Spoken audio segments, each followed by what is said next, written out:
Welcome to Canada Life Centre in downtown Winnipeg, Manitoba, where the Winnipeg CEBL and Vancouver Bandits will be battling it out for the top spot in the Western Division.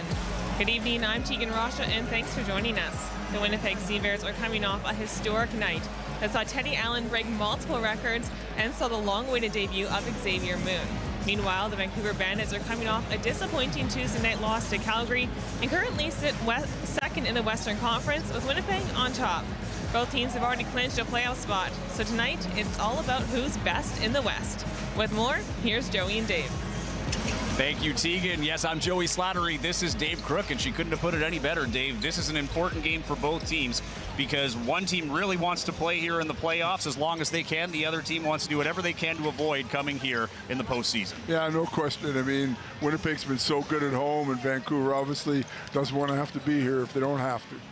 You look at last game here when we were here last game, the talk of the town. There's been 3 days since the last game was played, and the talk of the town has been Teddy Allen and what he was able to achieve with the 54 points that he had in that game, which also happened to be the debut of Xavier Moon. Tough act to follow. What do you expect tonight? I think that the two of them are going to have great games again. I just think that Xavier Moon's in a high class, one of the best players in the league, and I mean, Teddy Allen is right with him. You know, those two MVPs playing together, so it's pretty exciting. I expect them both. You know, I mean, I don't think Teddy can improve on what he did the other day, but I think he'll come out and have a good performance. Obviously, there'll be a lot of attention paid to him, but Xavier Moon takes some of that attention away. Never say never, Dave Crook. I'm sure there's one person that thinks he can one-up it, and that's Teddy Allen. But when you look at this matchup, it doesn't get any closer. These are the two top teams in the West for a reason. We'll take a look at how these teams stack up. It's right down the middle. These are the two top scoring teams in the league, tied exactly at 98.2 points per game.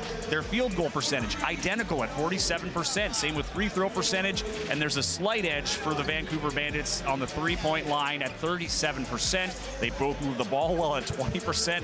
I mean, rebounds are separated by a few tenths of a rebound here. So this is a team that is, or two teams rather, that are playing their best basketball right now. Vancouver has some key guys missing, and they've got some new guys coming in. So these are a new look team for both teams, really, because there's some major players that are part of the core now that weren't here last time. Yeah, it certainly looks different than the last time we saw the two of them here. At the same time, you know, I think that they're both teams that do a lot of things similarly, and at the same time they do some things quite differently. So I think it's going to be a real battle. I think the transition game is going to be the key either way. Time now for our keys to the game, presented by CDIC. Let's start with the Bandits. Dave Crook, if they're walking out of here with the win, what do they need to do? Well, I think transition offense is their key. When they score in transition, they win. When they don't score in transition, it could be a struggle for them. So they really want to get going. They want to get moving. I think they got to clean the glass at both ends. I don't think they can let Winnipeg have an advantage on either end on the glass. I think it's important. Vancouver's a very good offensive rebounding team. And lastly, they got to deal with Moon Allen, right? I mean, that combination showed on the weekend they could play, and they're here to play. So that's a big issue. And for the CEBL, I mean, can't ask for much better of a game than you had last game. How do they carry that momentum over? Well, I mean, I think part of it is Vancouver's so concerned about offensive transition. We got defensive transition. Winnipeg can't give up anything. If they can hold Vancouver to 10 or fewer, I think that they'll win, right? They got to guard the three ball. Vancouver's got a couple guys who can shoot it from deep. They really attack the basket, and then they have two guys who can really just knock down three balls. And then I think they have to keep building chemistry. Watson, Gale, Moon, new to the team. Osborne's been here for a while, but they all have to figure out how to play together. Well, Tegan Rasha had a chance to catch up with head coach Mike Rainbow of the Winnipeg CEBL. Here's what he had to say. Well, Coach, you've been back and forth with Vancouver for most of this season for top spot in the West. What's on the line tonight? Yeah, tonight's a big game. I mean, we're obviously getting close to the end of the regular season, and, you know, we're tooth and nail for playoff positioning, so, you know, we expect it to be a playoff type of environment. Now, there was lots of hype and excitement after the last game with Teddy's record-breaking night. What are your expectations of him tonight? Yeah, I mean, tonight's a new night, and we know that, you know, Vancouver's going to have a great game plan and make everything as difficult as they can for us, and we're going to have to take the challenge one possession at a time. So you mentioned just a handful of games left. What is the main focus for tonight then when you have such limited opportunities to dial in? Yeah, we expect it to be a playoff type of game. So for us, we really look at it as an opportunity to perform the way we're going to need to perform in the postseason, and every possession is going to be important. All right, thanks, Coach, and good luck tonight. Thank you so much. Every possession will certainly be important in this one. Stay with us. Starting lineups and tip-off around the corner. You're watching CEBL Basketball live on CBC Gem, YouTube, and CEBL Plus.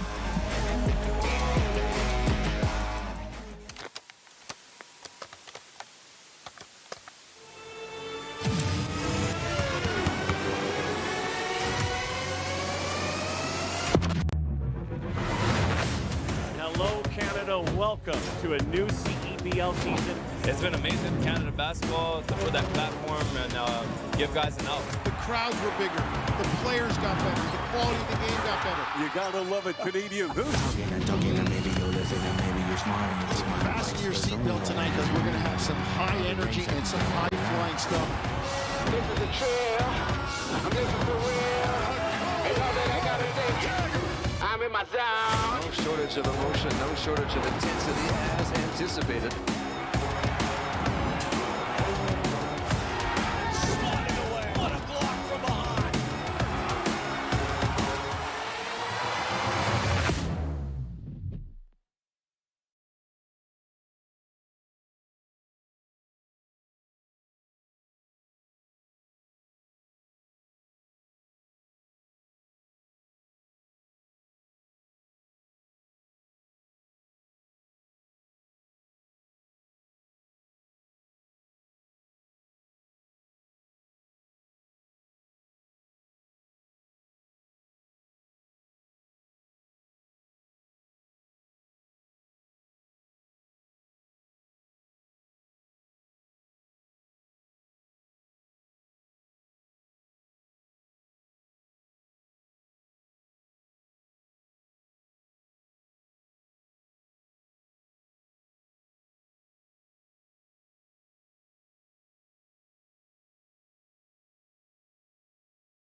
Welcome inside Canada Life Center. Starting lineups are being announced, so let's take a look at it ourselves. Taking the starting spots for the Vancouver Bandits: Jarkel Joyner, Tyrese Samuel, Jarrell Eddy, one of the big additions for Vancouver, Tevin Brown, and one great Canadian defender, Lloyd Pandy. For the CBears, Emmanuel Acott, the local product, gets a start, as does Teddy Allen, coming off a 54-point performance. Xavier Moon getting his second start in as many games with the CBears. Rounding it out is Isaiah Osborne and Jeremiah Tillman Jr. Dave Crook, who do you have identified as your player to watch, starting with the Vancouver Bandits? I think Tyrese Samuel, I think that he can really impact the game. He's a great offensive rebounder. He's a rim runner.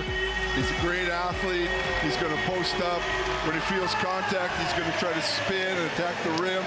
You know, he can score 20 plus. He's really, really capable. I think he can really impact the game. He's the guy Winnipeg has to be very concerned about. Yeah, he's a heavy volume guy, great field goal percentage. You see averaging nearly 20 points a game. For the home side, battle of the bigs. I went with Jeremiah Tillman. I really think it is a battle of the bigs. I think if he can have a game like he had on Sunday, his best offensive performance of the year, but then at the same time, if he can guard, protect the rim, do the things he does, collect some rebounds, I think it's really important. I think he's an important piece. It's hard when you got Teddy Allen and Xavier Moon not to pick those guys, but I think Tillman is critically important tonight. Yeah, we heard the loud cheers for Teddy Allen as he came in here. He was already a fan favorite, but he had his legendary Winnipeg moment last game. And Jeremiah Tillman Jr., 10.5 points a game, one of the best field goal percentages in CEBL history from a career standpoint. He's 62% this year. And as we've talked about on the pregame show, Dave, on Game Day Live, he can also facilitate from inside as well. He's got 1.5 assists, but it could be a lot higher than that. And with Xavier Moon and Teddy Allen in the lineup, you can expect him to be activated possibly early. Last game, they tried to get him. Yeah, they really tried to get him going at the. Most games, but last game particularly, started every quarter. He got touches. They tried to get him the ball. He's a big man. He does a lot of things very, very well. The thing I like most about him is he doesn't need to get the ball. to be active. Like, he just plays hard all the time. He's got a great motor. Yeah, Midge Creek was reported to, he's on the active roster, not reported, he is on the active roster, not playing tonight. He is a scratch. And for Winnipeg, Trey McGowan's out of the lineup as an import, the odd man out once again, as Xavier Moon and Jelani Watson-Gale have to get their 5 games in to make sure they can compete in the playoffs. It's now time for tip-off presented by Spalding, the official game ball of the CEBL. Officials for tonight's game: crew chief Greg Spagnoli, umpires Tony Turnbull and Wyatt Anders. And the bigs players to watch are on showcase early. Here it will be Jeremiah Tillman Jr. going head-to-head with Tyree Samuel, the reigning most outstanding Canadian from a year ago, having just as good, if not better, a year this year with the Vancouver Bandits in his second year in the CEBL. And we are underway again. The Sea Bears win the tip. It's Xavier Moon getting things started here for Winnipeg. Moon had 14 points, 17 assists. He's going to go for an early 3. Does not get the bounce. An early rebound here for Tyree Samuel.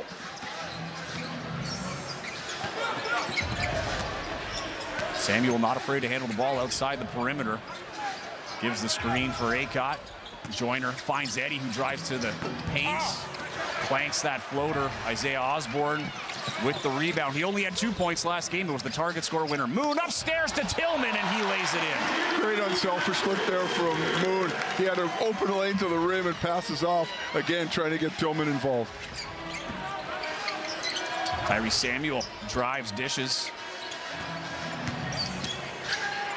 Here's Pandy, nice fadeaway in the paint to get Vancouver on the board. Those two have faced each other a few times over the years, and nice soft touch there from Pandy. Teddy Allen getting his first touch here today. Going right at Samuel. Bit of a hook shot. Looked a little awkward, but he got the same result we're used to. Yeah, there's no question. That's a tough matchup for Samuel to stay in front of Teddy Allen. Allen now guarding Pandy. Pandy, nice take. Fades away, gets it off the glass. That was beautiful. Pandy's active so far. I mean, he's not really, a huge scorer for the Bandits. And here's Moon, finds an open lane. And if he finds that, he won't take long to capitalize. No, it's the second time he's been wide open and had a direct lane to the rim. Last time he passed off, this time he finished. Joyner to Samuel, his floater no good. Rebound there for Xavier Moon. He'll just carry it up the wing. Cuts to the middle. Pulls up on Samuel, and he hits that. Xavier Moon starting to feel it here early. That's so dangerous. Like, he's going down to the glass, clears that, brings it the length of the floor, and shoots an uncontested jumper. Vancouver's got to find a way to slow him down. And Moon goes for the block, gets Joyner on the arm, so that'll be shots for Joyner. In the first foul of the game, it goes to Xavier Moon. Yeah, a bit of a mistake there. He swats in, and not great defense for Xavier Moon. He's not going to be happy with that result.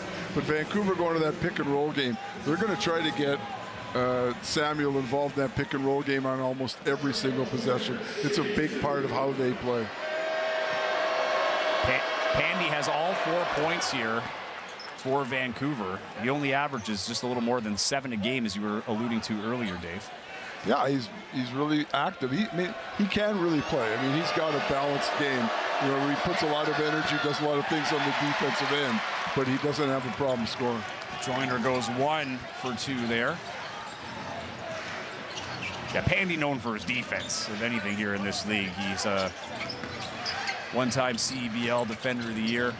Had some great years in Ottawa. Moon takes the feed from Tillman Jr. and lays in another 2. It's interesting there. They're trying to face guard Moon on the outside, so Brown is basically ignoring the rest of the play and then gets beat on a back cut handoff from Tillman. Moon's got 6 already. Allen finds Tillman cutting down the middle. Samuel right there. Acott for 3. No. There's that inside out that we talked about that Winnipeg is so effective. I would almost like to, it's a good shot by Acott, but if the ball would have spun a little more, it would have been better. Eddie's shot, no good. Rebound for Winnipeg. That was a quick possession for Vancouver. Allen gonna put one up. That one off the mark. Tevin Brown working on Acott. He's gonna pull up for a 3 of his own. That one no good. Vancouver struggling here to find the long range. Brown's got the deep range. That's not outside of what he's capable of. Ooh, nice cut, finds Tillman. Tillman almost mishandled it. Oh, what a play by Tillman. Doesn't get the basket, but draws the foul.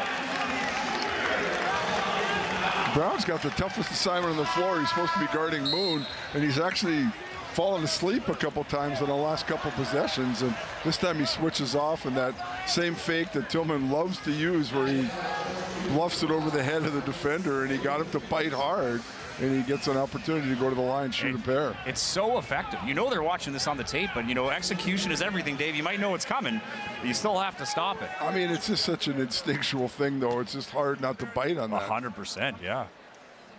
And he gets the first one to fall. I wonder if this sub's coming from Brown now, because he's had a rough start here defensively. A 62% shooter from the free throw line is Tillman Jr. We got a couple of subs here coming in shortly. Shamar Givens now in the game for Vancouver, as is Karnik, James Karnik. DJ Burns will come in here probably for Tillman Jr. He missed that shot, so the substitution will have to wait. Givens goes upstairs! Wow! Tyrese Samuel throws it down and gets some oohs and ahs from the crowd. My goodness. That looked like that was sailing out of bounds, and he just went up and caught that, threw it down with authority. CBears looking for a response, and it's Isaiah Osborne, Mr. Reliable. That's what they needed. Osborne struggled last game on Sunday. He really didn't score until the last shot of the game, so it's something Winnipeg needs. Karnik wins the fight down low. Givens with the possession. Tries to find Samuel.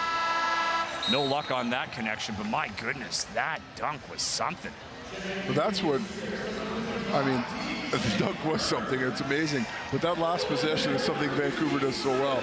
Karnik and Samuel just attacking the glass. And that's Winnipeg, that's a risk. They can't afford to give Vancouver those second chance opportunities. Dominic Parolin into the game here for Vancouver. The Coquitlam, BC native. Another big body. And John Knight III also in the game here for Vancouver, one of the newcomers.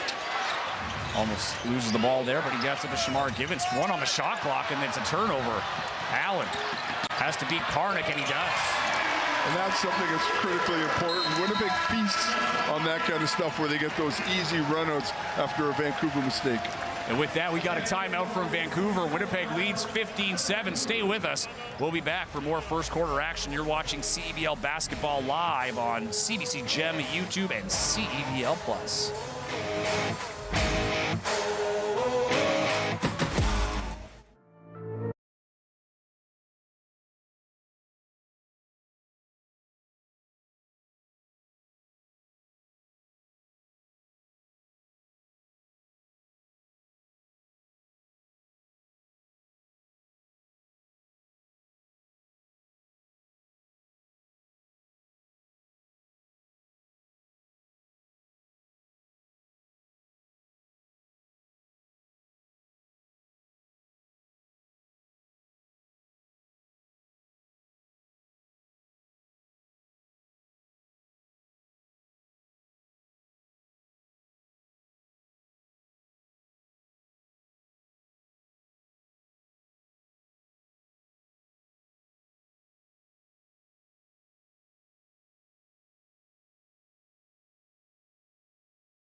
Welcome back inside Canada Life Center.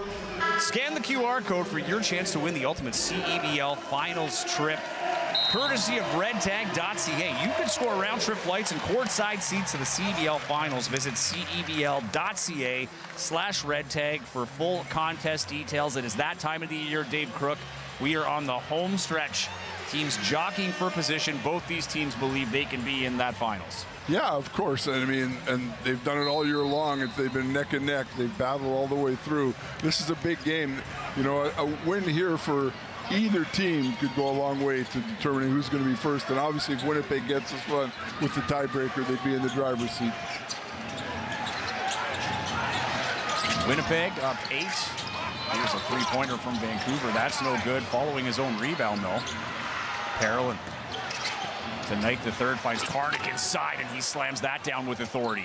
But again, Vancouver getting a second look because of the offensive glass. Winnipeg has to do a much better job keeping those big Vancouver bodies off the rebounding position. And it was a good job on Tevin Brown following his shot there, keeping that possession alive.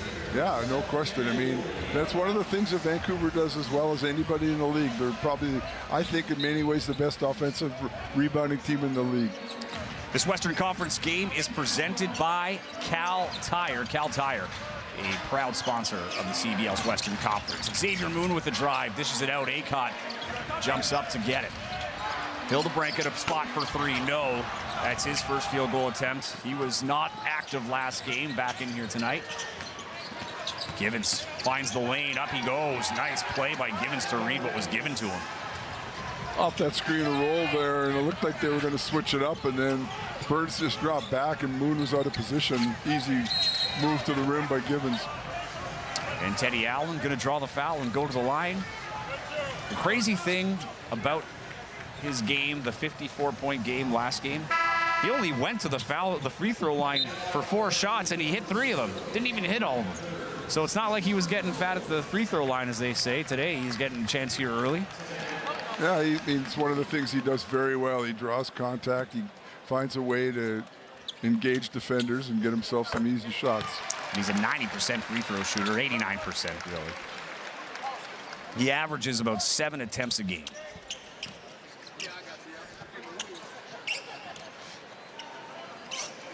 Allen asking for something on the floor to get picked up there.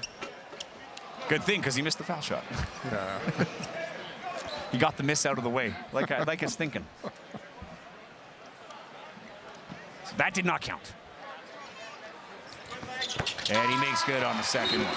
17-11's the score. Jarkel Joyner coming in for Tevin Brown.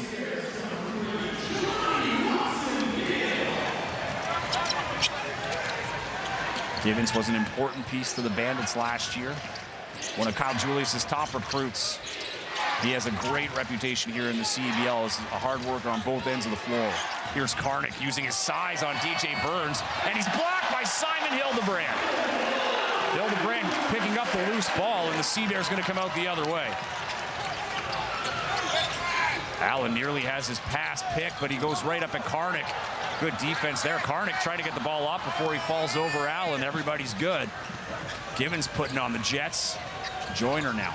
Back to Givens for 3, no.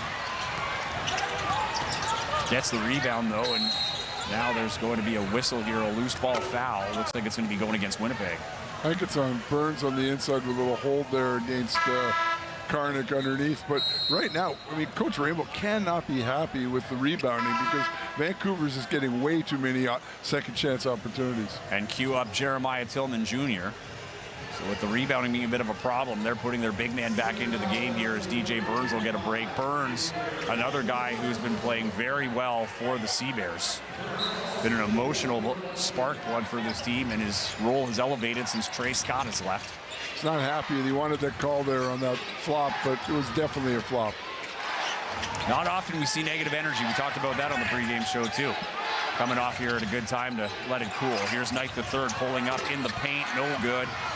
And here's Teddy Allen on the run. The pass from Watson Gale, and he'll just lay that in for another 2. And that's too easy for Winnipeg to get those easy runouts. Vancouver can't let that happen.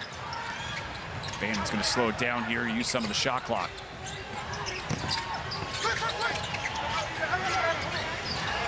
Joyner drives baseline, then pulls up at the opposite mid-range. Can't get it to fall. Here's Watson Gale in his first action of the night. Tillman with the screen, rolls to the basket, but it leaves Hildebrand open for 3. Cans it. Nice execution there by Winnipeg. Little screen and roll action. Watson Gale with Tillman, then the kick back to a wide open Simon Hildebrand. Here's Samuel for 3. No good. Acott with the rebound. Winnipeg on the run. He's going to pull up for a 3 of his own. No. Tillman can't get the rebound, but Acott gets it. Now it's Allen for 3. Yes! And he's wide open, and that's going to cause Rams Brempong to call timeout. That's going to draw another timeout here from Vancouver. They're trying to find an answer. They have not had a lot of success at the offensive end. They find themselves down 14 points here early. Plenty of time to play, but this timeout called by Rance Brempong, I think, is just to get collectively here and see, hey, where are we getting beat? Because they're having their opportunities, like you said. They're getting those boards, but they got to turn it into points. But what they've done is they've created some offensive rebounds, but those are the only times they're scoring. They've also given Winnipeg some runouts, and in play like that, where Winnipeg comes down in transition, the time before they got an open three-pointer for Simon Hildebrandt on the pick-and-roll action, and a nice pass up by Watson Gale to kick it out. But that time, they left Teddy Allen unguarded on the three-point line.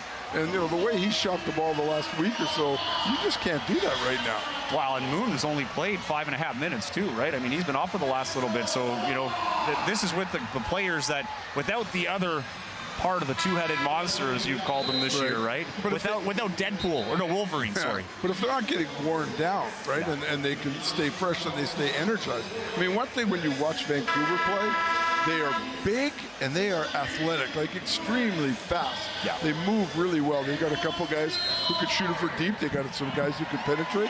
They love the pick and roll game. They love to score in transition. Green Lady's back with Green Man? Sorry, Teal Lady and Teal Man. This is amazing. Oh, Joey. 2 times the teal, 2 times the fun, Dave. Okay. Back to the basketball action, as everybody's been praying for. Vancouver has the possession here, looking to get on the scoreboard here. It's been a while. Tyrese Samuel picks up his dribble, hands it off to Joyner. Joyner with the drive, going right at Tillman Jr. 2 points and the foul. Tillman Jr. just a little late getting to the spot. Great take there, but what they're doing is they use Samuel to initiate offense. Then they get into the handoff game, like the screener roll, get the switch. And Tillman has no chance there guarding, and Joyner just comes right down the lane for the three-point play. Tegan Rosh is our sideline reporter, and she's got something for us. Tegan. Joey, there's lots of energy on the Winnipeg bench right now. Head coach Mike Rainbow wants the guys to get every rebound and stay really tough. All right, thank you, Tegan. Yeah, you can't lose your focus here, Dave Crook. As the Sea-Bears have been preaching all year, every possession matters. They've learned their lessons the hard way of those losses on the road. Many of them have been 1-2 possessions. Here's Moon cutting baseline. Nice pass from Jeremiah Tillman Jr. And again, Brown gets caught looking the wrong way. It's 3 times tonight where he's just fallen asleep on defense and giving something up easy to Moon. Carolyn working on Hildebrandt. Nice move there. Creates the separation, rather, and gets that floater to fall. Parolin likes to work over that left shoulder and gets into space. Tough wrong hand finish there for Emmanuel Acott.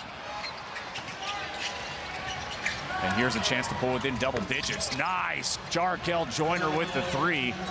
And Vancouver starting to feel a little rhythm here in the latter part of the first quarter. Joyner, a great scorer. Off the dribble, off the shot, off the bounce, does it all. And here's Tillman on Samuel. Gets him in the air, spin, but he's short on the shot.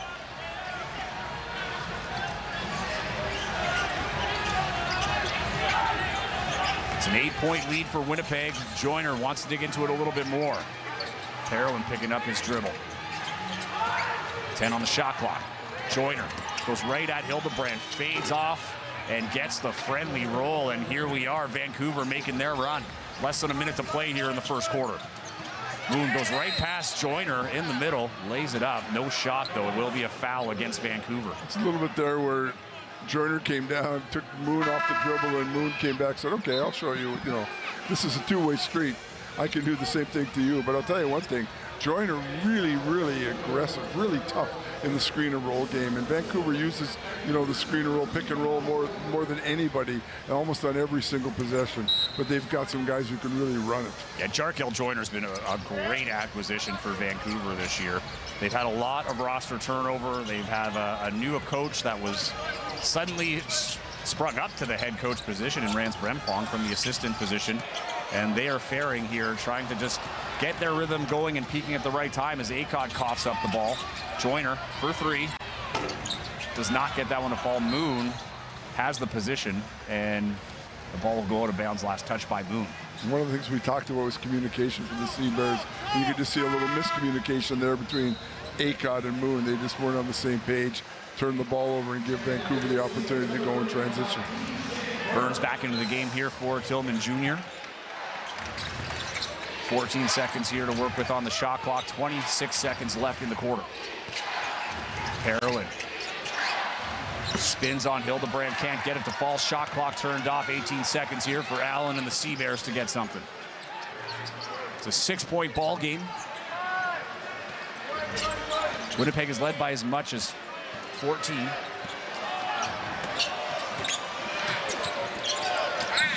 And here's Allen with the time winding down, and he hits it at the buzzer. Teddy Allen doing Teddy Buckets things.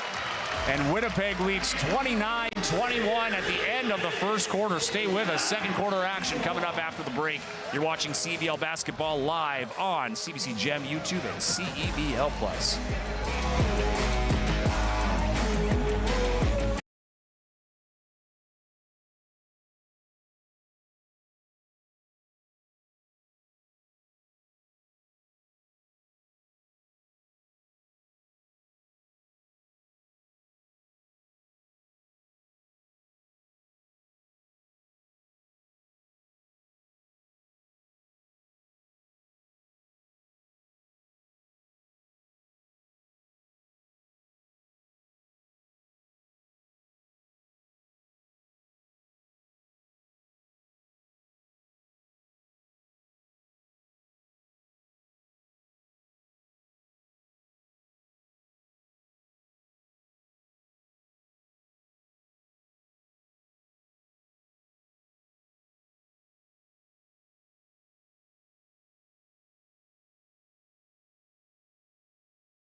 Welcome back. We're joined now by some of the good old Canadian boys, part of Seth Jarvis's fan club. This is your first CBears game and your first CBears game too. What is this atmosphere like? It's crazy. I've never really been to a basketball game, I'd say, and everyone shows out. Everyone loves sports in Winnipeg, and it just shows with how many people showed up today. You guys are all major sports fans. What's it like to see professional sports grow in your hometown? Sorry, can you say that one again? I didn't hear that. What's it like to see professional sports grow in your hometown? Oh, I think it's been unbelievable to see it grow, and just how much of a small town Winnipeg is compared to other provinces and countries, and just be able to prove and grow athletes like here, it's been amazing.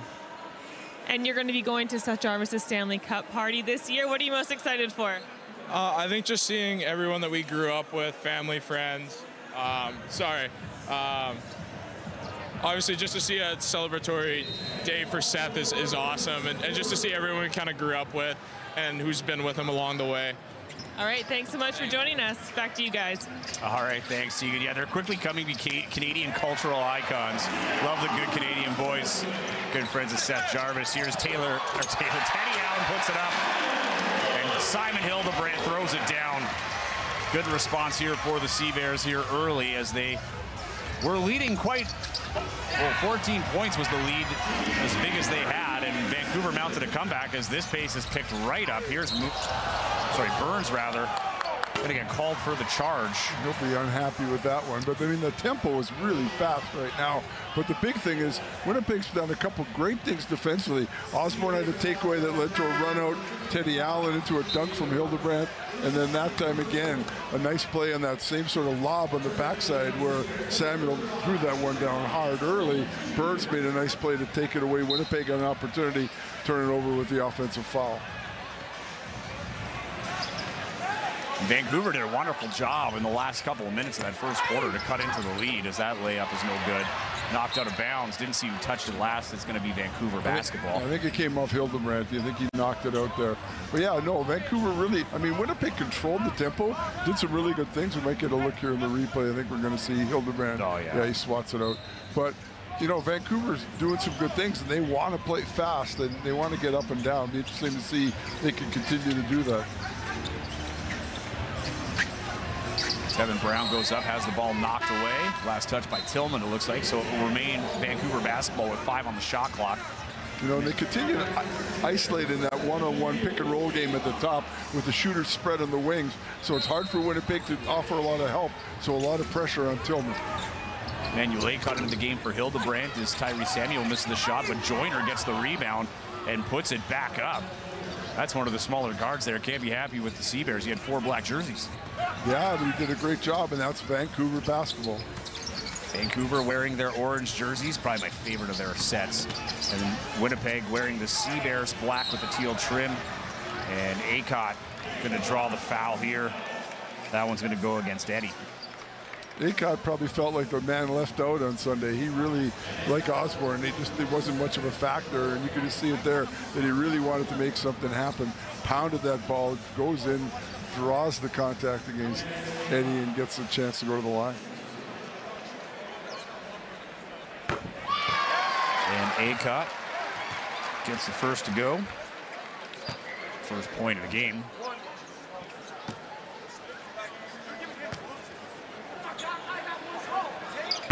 And he's 2 for 2 from the line. Aycott, not the best free throw shooter. He's a 55% clip right now this year. He makes good on those two. Here's Joyner. Moon on him very closely. Tillman on Samuel. It's our key matchup tonight. Samuel not able to cash that turn. Moon to Aycott. Aycott, good heads-up play. Samuel's right there, puts it upstairs for Tillman Jr., who misses the shot. It's a foul, but he's grabbing his hand. Tough play there. It looked like Samuel was in a pretty good position. He gets drawn out, he reaches there, nothing happens, and then comes across on contact on the hip. You can see it there, yeah, there's no question. It looked like he played pretty clean, but on that replay, we could really see the contact on the lower body on the hip. That was a great call. Yeah, but Aycott heads-up play there to attack the rim, and then again, unselfishly moving the ball. Well, I thought he was going to hoist that thing up. And Yeah. Samuel was coming from his blind side, so it was a good heads-up play to change directions last minute, because I think he was thinking three-pointer too. Tillman, he's 3 for 3 from the line.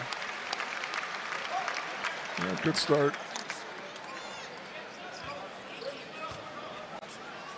The gap's 11. And Winnipeg, see if they can take it up again. Vancouver's going to, really try to, I think, push with tempo. But they can't have success if they're going to put Winnipeg on the line. Tillman misses his second attempt. 11-point game here for Winnipeg. Givens, nice take there. Goes around the whole team. They just play at speed. It's unbelievable how fast Rance Brempong has them playing and executing. Oh, and he's got the speed too, right? Here's Allen, dishes it out to Osborne, who puts up the 3, no good. And here comes Vancouver on the run. Givens, one of the faster guards in this league. Mulder can't get the layup, but he does draw the foul. So that wasn't Mulder, that was Brown. But the fact that they did, they outletted the ball so quickly, got the ball to center, one dribble pass, bang, layup. I mean, they just play at tempo. They push the ball so fast. Michael Mulder in the game for the first time, played with the Golden State Warriors. He's had his ups and downs this season in the CEBL. No, I'm not going to tell the story, right? But when he was with the Golden State Warriors, they have their, I can't remember the proper name for it now, it's slipping my mind, but it's basically like the trigger point. I think it might be called the trigger, where they have to cash in on a 10-day contract if they're going to keep that player or not. Right. And Steve Kerr thought he was texting the GM asking if they were keeping him, but he was texting Michael Mulder. So he said, yeah, I think we'll keep him and maybe give him a nice salary bump too.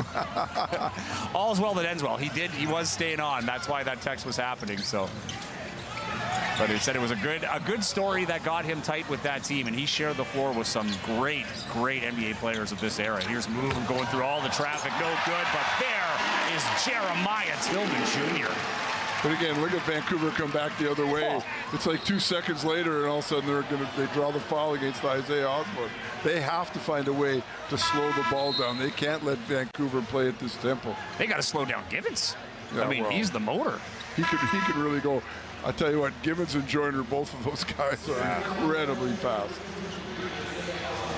They're quick, they're shifty, and they're accurate. But it was a great offensive rebound there, and a nice play by Tillman to get to the glass for Winnipeg on the other end. Well, this is a great matchup. Two fantastic teams playing good basketball, and they're struggling to decide or control the tempo, right? And both teams are doing some really good things offensively. Both of them have to figure out a way to do something to shut the other team down on the defensive end. Gibbons cashes in on that one. It's an 8-point game. Winnipeg has held the lead this entire game so far. Still early here in the second quarter, approaching the 7-minute mark. Tillman Jr. tripped up as the entry pass was made. And to your point, Dave, in this quarter particularly, Vancouver's playing in the highest gear, and Winnipeg's having to settle for half-court sets. They're just not getting out on time, and I think that's kudos to Vancouver for shutting down that transition. That's one of the things they have to do. They can't let Winnipeg get those easy ones. Tough one there on the inside with Pandy on the matchup. Allen fade away, no. Moon swats the ball around, gets the rebound. Nice play by Xavier Moon. Here's Akon wide open for three, and he cans that. And that's it. They got Vancouver asleep there. Great play by Moon. They got the ball. Akon wide open in the corner. Gave them a little of their own medicine. And Karnik going to draw the foul. Looks like that will go against Emmanuel Akot. It's so hard to guard when guys are just coming at you at full speed downhill. I mean, it's difficult for the Seabirds right now. When they get out of position, they often use that screen game, and they just get they get a half a step, or they just get a little bit of an advantage, and it's so hard to stay in front of people. And so what ends up happening, Winnipeg just keeps picking up fouls, and Vancouver's going to get to the line. Mason Krause into the game now. Local favorite here, standout of the University of Manitoba. Has been an integral part of this team, but as understandable, as Xavier Moon in his role or his minutes have been docked back a little bit, but I'm sure he's okay with that, with the way the team's been playing. Just a lot of depth at guard for the Seabears right now. Yeah, it's got to be their strongest position. They don't even have McGovern, who's led the team for almost the whole season at the point guard. Yeah. And he's sitting inactive tonight. So, yeah, they've got a plethora of guys at that position right now. And I don't expect that to be permanent, because he's also a very versatile guard. Oh, yeah. A little bit bigger than some of the other guards on this team. Karnik hitting that last shot makes it an 8-point game here, as we have 6 minutes and 45 seconds left in the half.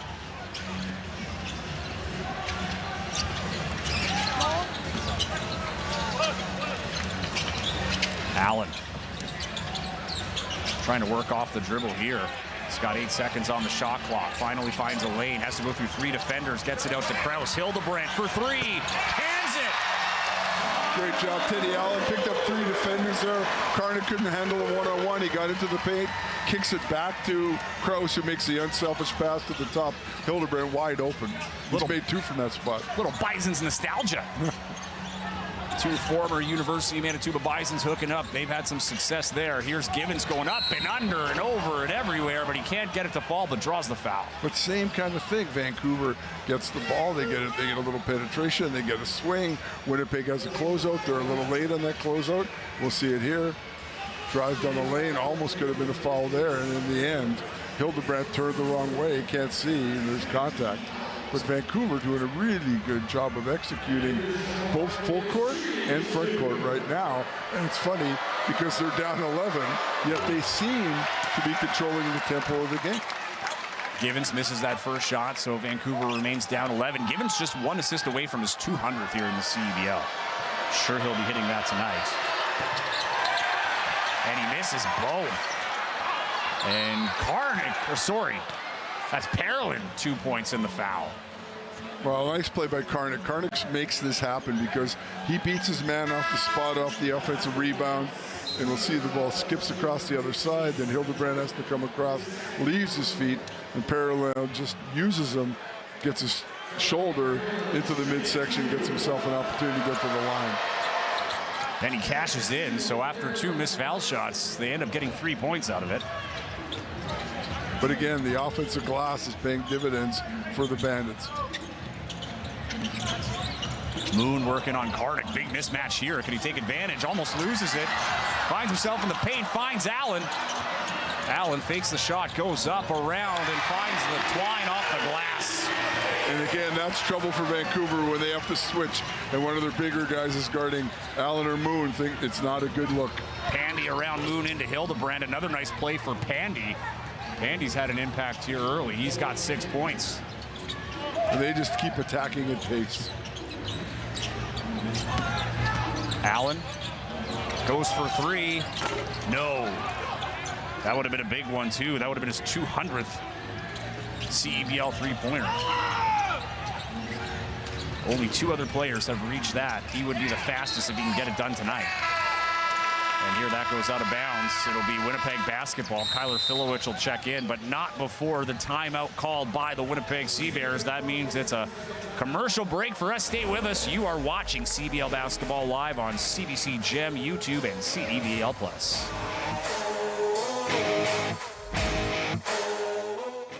The CD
Welcome back inside Canada Life Center. Cal Tire, what I almost said. They're a proud partner and tire expert of the CEBL.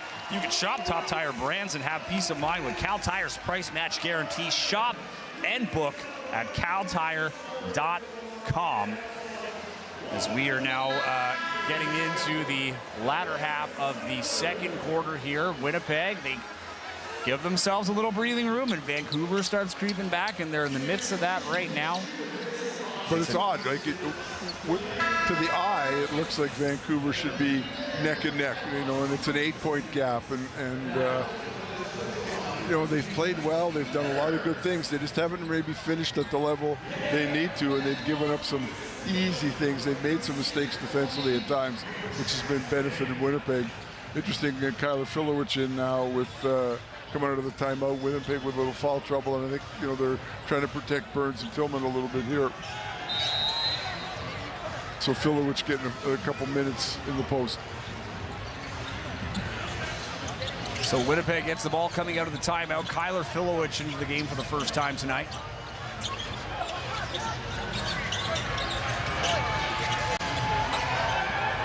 Here's Moon getting the pass from Allen, and the step back for 3. Nowhere near the rim. Vancouver's got the rebound. It's Lloyd Pandy. Here's Joyner pulling up mid-range at the elbow, and he gets that to fall. And again, Vancouver starting to heat up.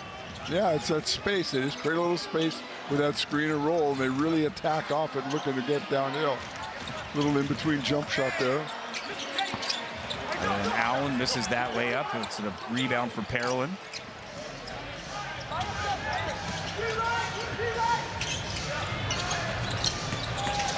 Oh, nice take by Joyner through everyone, and puts it up softly as it falls into the rim.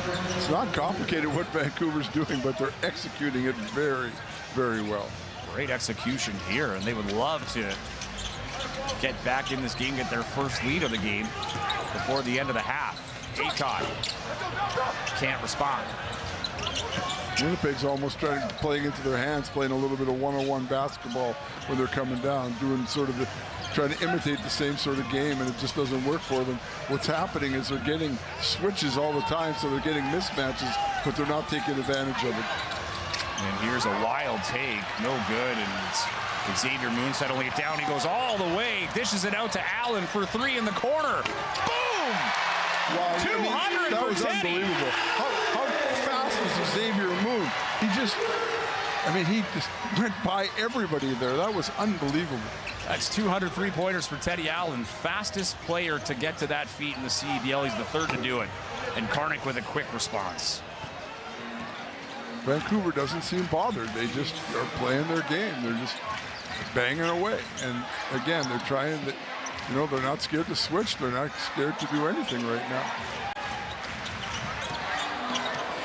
Moon pass is tipped, but it does get to Acott eventually, and Acott goes right to the rim, but can't get the friendly bounce, and it's a foul.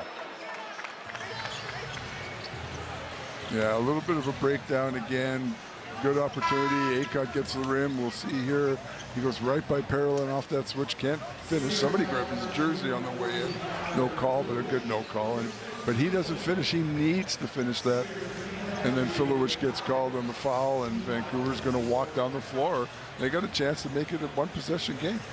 That's been the struggle for Filowich here as the season's gone on. His playing time is limited, and sometimes he's coming on in the middle of the game, and I don't know if it's, being cold and, trying to get back into the game, but he tends to draw those fouls when he's on, and he's coming off right away because of it. 5 fouls here. They're in the bonus. Only 3 to Vancouver here, so they've got 1 to give. Shamar Given's going to be checking back into the game here as Karnik is at the line. And he cashes that one in too, so it's a 3-point ball game. Winnipeg is led by as much as 14. Vancouver has not led yet tonight.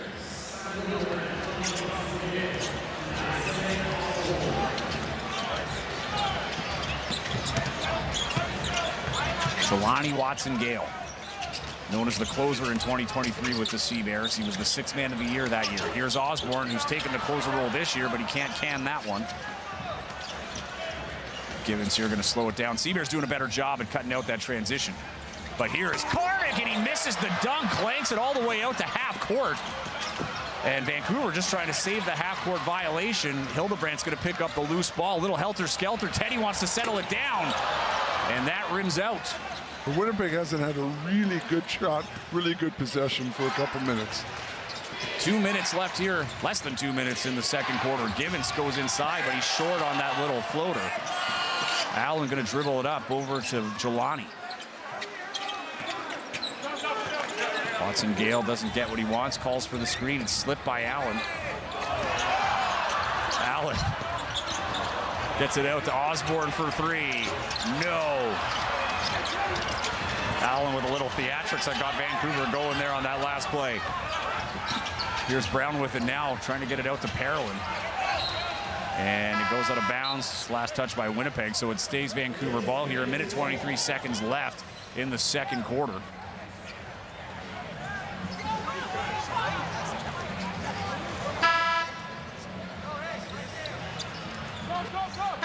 Game has got really scrambly right now. Not much happening. Coming up at the half, Target Score Weekly featuring Teddy Allen. Teddy Teagan, rather, will interview Vancouver Bandits head coach Rams Brempong, and the first half stats, and we'll also revisit Dave's players to watch. Here's Pandy. Working on Allen, going to step back mid-range. That one's short. Jelani Watson-Gale just going to walk it over half, gives it to Moon. Givens not giving Moon much room. He gets the screen from Hildebrandt and the switch. He's got Karnik on him. Allen, Givens, good defense. Tough shot for Teddy, no good. And Acott going to get the rebound and draw the foul. A lot of contact there. Teddy Allen looking for a call as he's driving. Givens low on his body underneath. We'll see it on the drive here as he's pushing in. Teddy wants a little contact, even on the elbow. Doesn't get it. They get the rebound. And Acott, he might have been tied up in Edie, but in the end, he gets the call.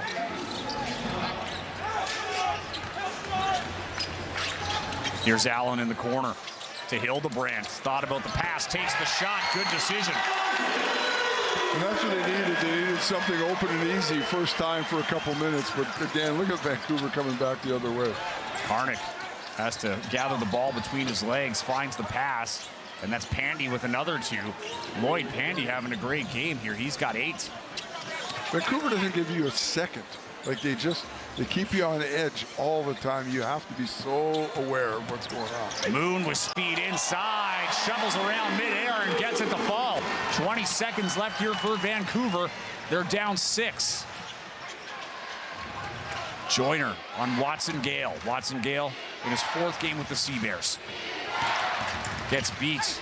Nice take. Whoa, what a finish. Jarkel Joyner. 2 seconds left. CBears have to hurry. Watson Gale. No. So a nice play to end it for Vancouver. And they're down 4 going into the break. 51-47 is the score. Winnipeg led by as much as 14. Both teams going to be going to the locker room with some good and some bad to identify here. But I think for Winnipeg, they got to keep working on breaking down that transition for Vancouver. Yeah, I think right now, to be honest, that the two coaches going to the locker room, Rance Brempong, is probably happier than Mike Rainbow, even though Mike Rainbow's in the lead. And it's because he's built that momentum going into this quarter. Well, they just did so many good things. And we've got Tegan Rasha standing by with Jeremiah Tillman Jr. Tegan. Jeremiah, you knew this was going to be a tough game. It's been a physical first half. How would you describe how you guys came out? We came out strong. We know it's going to be a tough game. It's a big battle for us, so we're just trying to make sure we locked in. We got in a quick foul trouble on both ends of the court, so right now we just got to go in here at the second half and just make sure we regroup. Now, you've managed to keep the lead for the full first half of the game, but it did get close at times. What do you need to do in the second half to keep the lead and win? Just keep our foot on the gas. What we came out doing, just playing hard, playing aggressive, not worrying about what's in the future. We just worry about each play at a time and making sure we get back on defense because that's what we've been struggling at. So making sure we key in on that. All right, thanks and good luck. Thanks. Guys. Thanks, Tegan. And yes, for the CBears, defense has been their identity, and it's led to some great offense. And they'll make the adjustments, as will Vancouver, coming into the second half. We'll take a quick break. The CBears leading the Bandits by 4. Halftime show coming up. Stay with us.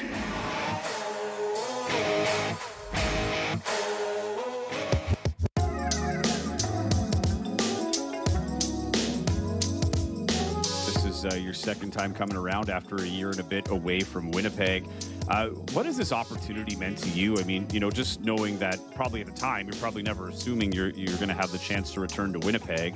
And just thinking back to, the fandom that was created through your first tenure here and the support that you received to get this back again. I mean, is there a sense of what is that sense in terms of is it gratitude, excitement? How do you kind of look at this second opportunity? Yeah, I would say gratitude's a good word. Obviously I feel blessed. Everybody likes to play where there's big support, big crowds. There's a real following to what's going on because it just feels more important and it's just more exciting. So obviously my first year was awesome, second to none with the fan support. And I never expected the opportunity to be able to be back here again. And when it did formulate, I don't really know if I gave much thought about what it would be like, but it's been awesome coming back, seeing all the fans, seeing all the support everywhere I go. People are shaking my hand, asking for pictures, talking about the CBears. So it's good to be part of that because it feels like we're part of something special.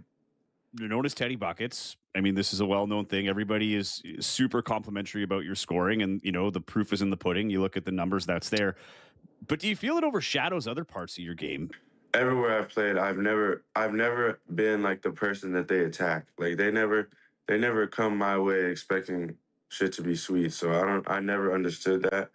But I did understand that when you are a scorer, like a high level scorer, people do tend to sleep on the other aspects of your game, but all I could try to do is just be an all-around player that I've always felt I have been, and just like scoring more efficient, scoring more within the flow of the game. The other parts of my game have grown too. Like I've learned a lot. I've played in different schemes and been able to be effective on defense as well. Like I try to be a playmaker on that end of the court. Like getting steals, gets the ball back for your team, creates momentum the other way. Getting rebounds for me is huge because a lot of times these teams are face guarding me, setting up their defense. So if I'm able to rebound the ball and push it, I'm putting myself and my team in a better in a more advantageous position. So I just think that's that.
Welcome back inside Canada Life Center. Here it is halftime. It's we got a military band out here entertaining the crowd for our halftime show. I'm Joey Slattery. Alongside me, Dave Crook. And Dave, as we were talking about going into the break, these are two teams that you said, Rans Brempong probably a little happier than Mike Rainbow despite not having the lead. And that's simply because of, the momentum that they built going into this, as the first half, I should say, went on. Yeah, I think they really controlled the second quarter the way it was played. They put Winnipeg at jeopardy defensively. Winnipeg tried to switch some things. They're trying to deal with that pick and roll. Vancouver's pick and roll game is very, very strong. And with the speed they have coming off that, Winnipeg got caught in some mismatches. They ended up drawing some fouls. They had to put some people on the bench. Vancouver got to the line, and Vancouver doing some really good things in transition. So, yeah, I think that overall, I think that they're happier right now with the way the game is tilted. Looking at Vancouver first, Jarkel Joyner has 17 points. I mean, this is an NBA caliber guy who's playing like it tonight. Yeah. You got to give Shamar Givens. I mean, we've talked a lot about the Winnipeg guards tonight. I think the Vancouver guards have had the edge, particularly when it comes to transition. Well, they've really just pushed it. They're pushing it at tempo all the time. They give up a basket and they're in the front court at the rim 2 or 3 seconds later. It's unbelievable how quickly they've played. And there was times in that first quarter where they were loose and they weren't good with the ball. They got some second chance opportunities that let them stay close. But since that second quarter started, I think they've been the better team. Yeah, and I mean, not to take away from what Teddy Allen and Xavier Moon have done. I mean, Allen has 18 points, 11 points for Xavier Moon, but they're just taking more shots, right? And this is what Teddy Allen does. It's a little higher volume, but they've been struggling to get those points compared to what Jarkel Joyner and Shamar Givens have been doing in the second quarter. But I think Winnipeg's got to get some other things. I think Hildebrand has, 8 off the bench, and that's it. They have no other bench scoring, right? They haven't got anything from Osborne, really. They've got a little bit from Akon. And those guys need to contribute, and they have to finish the things. They're not going to get a ton of looks, but when they get looks, they have to make them. Well, let's take a look at the highlights and see what we're talking about here and how this all went down. It was great early for the CEBLs. Xavier Moon getting a lot of guys active here. He has 11 points of his own. but he's also got 5 assists here in the first half. This is what he's been brought here for, reading the floor phenomenally. Teddy Allen had to take his misses here, but that was the play of the game so far. That feed from Gibbons to Samuel, a couple Canadians connecting on that one. And this is where Vancouver starts getting their confidence. A couple of powerful dunks from their bigs, got them back into it. Winnipeg has been able to keep them at arm's length. But as you said, that's something they got to pay attention to. They've been lucky so far. Yeah, they've taken advantage of mismatches. They've taken advantage of their speed, and they're playing the way that they want to play. And Winnipeg has to find a way to deal with that pick and roll. And here are your halftime stats. Both teams in the high 40s here. 45% field goals for Vancouver, 47 for Winnipeg, 31% from 3. Winnipeg is owning that area of the game. Free throws, I mean, look at Vancouver getting to the free throw line. I mean, that's incredible for the first half. Only 8 trips for Winnipeg, 6 for 8, 10 for 14 are the Vancouver Bandits. Winnipeg moving the ball around, 13 assists, and as you mentioned throughout this game, the rebounds have been tough here for Vancouver. For Winnipeg, Vancouver's being tough on the boards. Yeah, you look at the stats, 14 sort of jumps up, but in reality, they've only taken 7 threes. Winnipeg has taken, more than double that. Yeah. The free throws is a huge factor, and that's been the mismatches. That's been taking advantage of Winnipeg, and the rebounds has created a ton of points for them. They've been very, very good there. So to me, the stats that really are impactful, the 14 free throws and the 27 rebounds for the Bandits. All right, we'll take a quick break, and we will be back with the rest of our halftime show. Second half just around the corner. Stay with us. You're watching CBL Basketball live on CBC Gem, CBL Plus, and YouTube. And all my people say.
Welcome back inside Canada Life Center. I'm Joey Slattery alongside Dave Crook. And Dave, let's quickly take a look at your players to watch and how they fared this first half.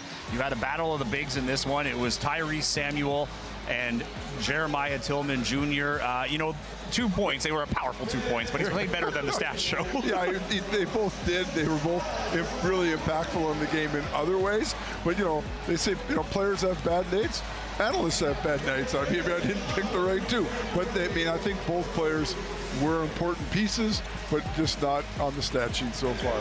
Yeah, Rans Brempron going to be there very shortly with Tegan Rasha, and maybe in the meantime here, actually we're not going to have time. Looks like they're going to be quick here in a second, so let's just hold off here before we get to the playoffs. The red tag path to the playoff update will come up in just a second. Let's take it over to Tegan Rasha, who's standing by with Rans Brempron. Well, Coach, you knew this wasn't going to be an easy game, and now your guys have to defend against Teddy Allen and Xavier Moon. How do you defend against those two? Sticking to our principles, doing what our game plan is. They're just basketball players. They're talented, but they're two basketball players. We got to stick to what we do well. And you managed to keep the game close, only down by 4 right now. How do you have to adjust in this second half? We got to stick with the game plan, and we got to wear them down. That's the part of the game plan, is to keep it close and then give ourselves a chance at the end. All right, thanks, Coach, and good luck. Thanks. Guys. All right, thank you, Tegan. Taking a look now at our red tag path to the playoffs update. It is the nitty-gritty. Scarborough's got it all locked up in the East. They will be playing at home. They will finish first in the East. A little bit more of a wide-open picture when it comes to the top spot, at least in the West, between these two teams. They've clinched their spot, but it's who is going to finish top of the West, which makes this game so important. They play again on August 2nd. That might be a very big game before the playoffs. And then you look in the East, Dave. I mean, it's wild in the East. Outside of Scarborough, I mean, Montreal could finish second, and Brampton could finish out of the playoffs. It all depends on how these last 4 or 5 games go. Yeah, no question. I mean, Brampton's lucky in the fact that I think the 10 losses sticks out a little bit. Not so much the 9 wins, but they've got, that advantage on that side of it. And even at the bottom of the West, I mean, it's still close. And Calgary right now, I think Calgary's, I told you earlier today, I think they're the best team, in the CEBL in the last 3 weeks. So they could make a real push for it here late. Yeah, and Brampton and Saskatoon playing the other CEBL game here tonight on YouTube, CBC Gem and CEBL Plus. And with a win, the Mamba would clinch their playoff spot, which would be a huge relief. And you think they started 0-4 to start this season. Things weren't looking great for them. They turned it around. Calgary might be the nick of time. It might be a little too late. We have to wait and see if that's the case. But you're right. They've been the best team in the CEBL for the past 3 weeks. Yes. And I don't think anybody wants to play them in the playoffs. So who knows how the playoffs shape up? That's the beauty of the CEBL. 4 games left here for the Sea Bears, and we have no idea where they're going to end up. They play Brampton on Saturday. That'll be our CBC national game. It'll be 2:30 starts Central Time on CBC TV. So it'll be right across the country, coast to coast to coast. Looking forward to that one. Last time they were on national TV did not go well for the Sea Bears. No, that's right. That's when Calgary really started making their push. And they would love to get that back, but there's no more desperate team than the Brampton Honey Badgers and pretty much everybody outside of Scarborough in the East. Second half underway, Winnipeg with the first possession.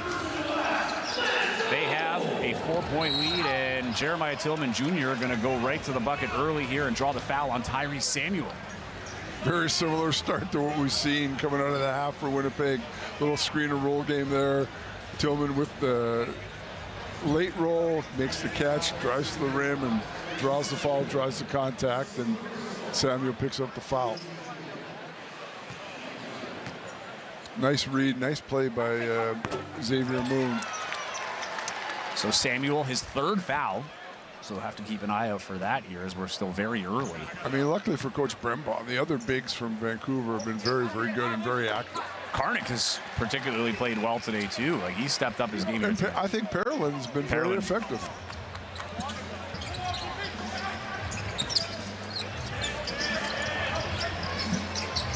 Vancouver goes right at the rim. That's Joyner picking up where he left off. 2 points in the foul. That's going to go against Moon. So a chance here for 3 points for Jarkel Joyner. New Era is the exclusive game uniform partner of the CEBL and all 10 of its teams from coast to coast. Pick up your official replica jersey now by visiting CEBL.ca.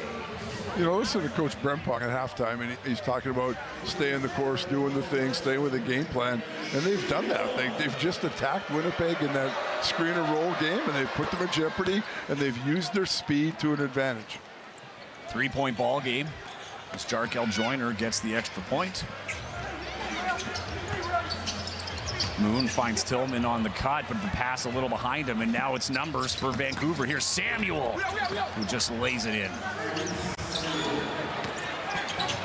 It is a 1-point ball game. Tillman Jr., no one there to pick him up. He'll take his time and make sure he puts in 2 points to restore the 3-point lead. Well, my players to watch started the second half a little better, at least. on the stat sheet, that is.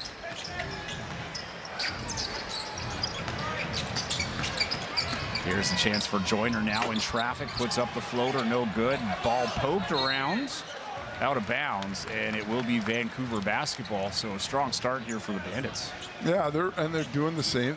Nothing's different, right? They're trying to get transition. They're trying to get into the pick and roll. They're attacking the offensive glass. They're doing exactly what they've done. And, you know, Winnipeg has to find a way to get control of this game back if they want to be successful. They've still not given up the lead. That's one thing they've done here tonight is as Vancouver's made their runs, they've not had a lead yet. Here's Allen. Oh, hand in his face. Does not get that one. Acott follows the shot, gets it to Tillman Jr., who gets 2 points and the foul. Acott's fired up. And Jeremiah Tillman Jr. a chance to extend this. Nice hustle play by Acott to run down that rebound and then the pass into an unguarded Tillman, and then he draws the foul, goes to the line for a 3-point play. So those are the kind of plays that Winnipeg needs, you know. And I think the strange thing is, like I've talked about, I guess, is that Vancouver's controlled the way the game has gone since that second quarter, because Winnipeg had that 14-point lead early, and it looked like they were totally in control and they were going to have their way with this game like they did last time Vancouver was in town, but not tonight. Yeah, Tillman misses that one. If any smart observations come out of this broadcast, it's out of your mouth, Dave Crook. It's certainly not coming out of mine. So a chance to extend this does not go well. Would have been a 6-point lead, but it's now a 5-point lead here for Winnipeg.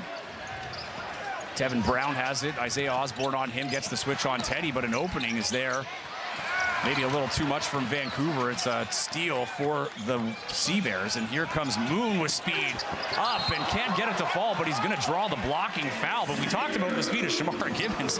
That was Moon putting on the Jets there. My goodness. And he's done that a few times tonight and really got going in transition. And when he does, he is just as difficult to guard as anybody on the floor. But that was a nice play, nice take. But for once, we saw Winnipeg with a nice rotation off the ball defensively.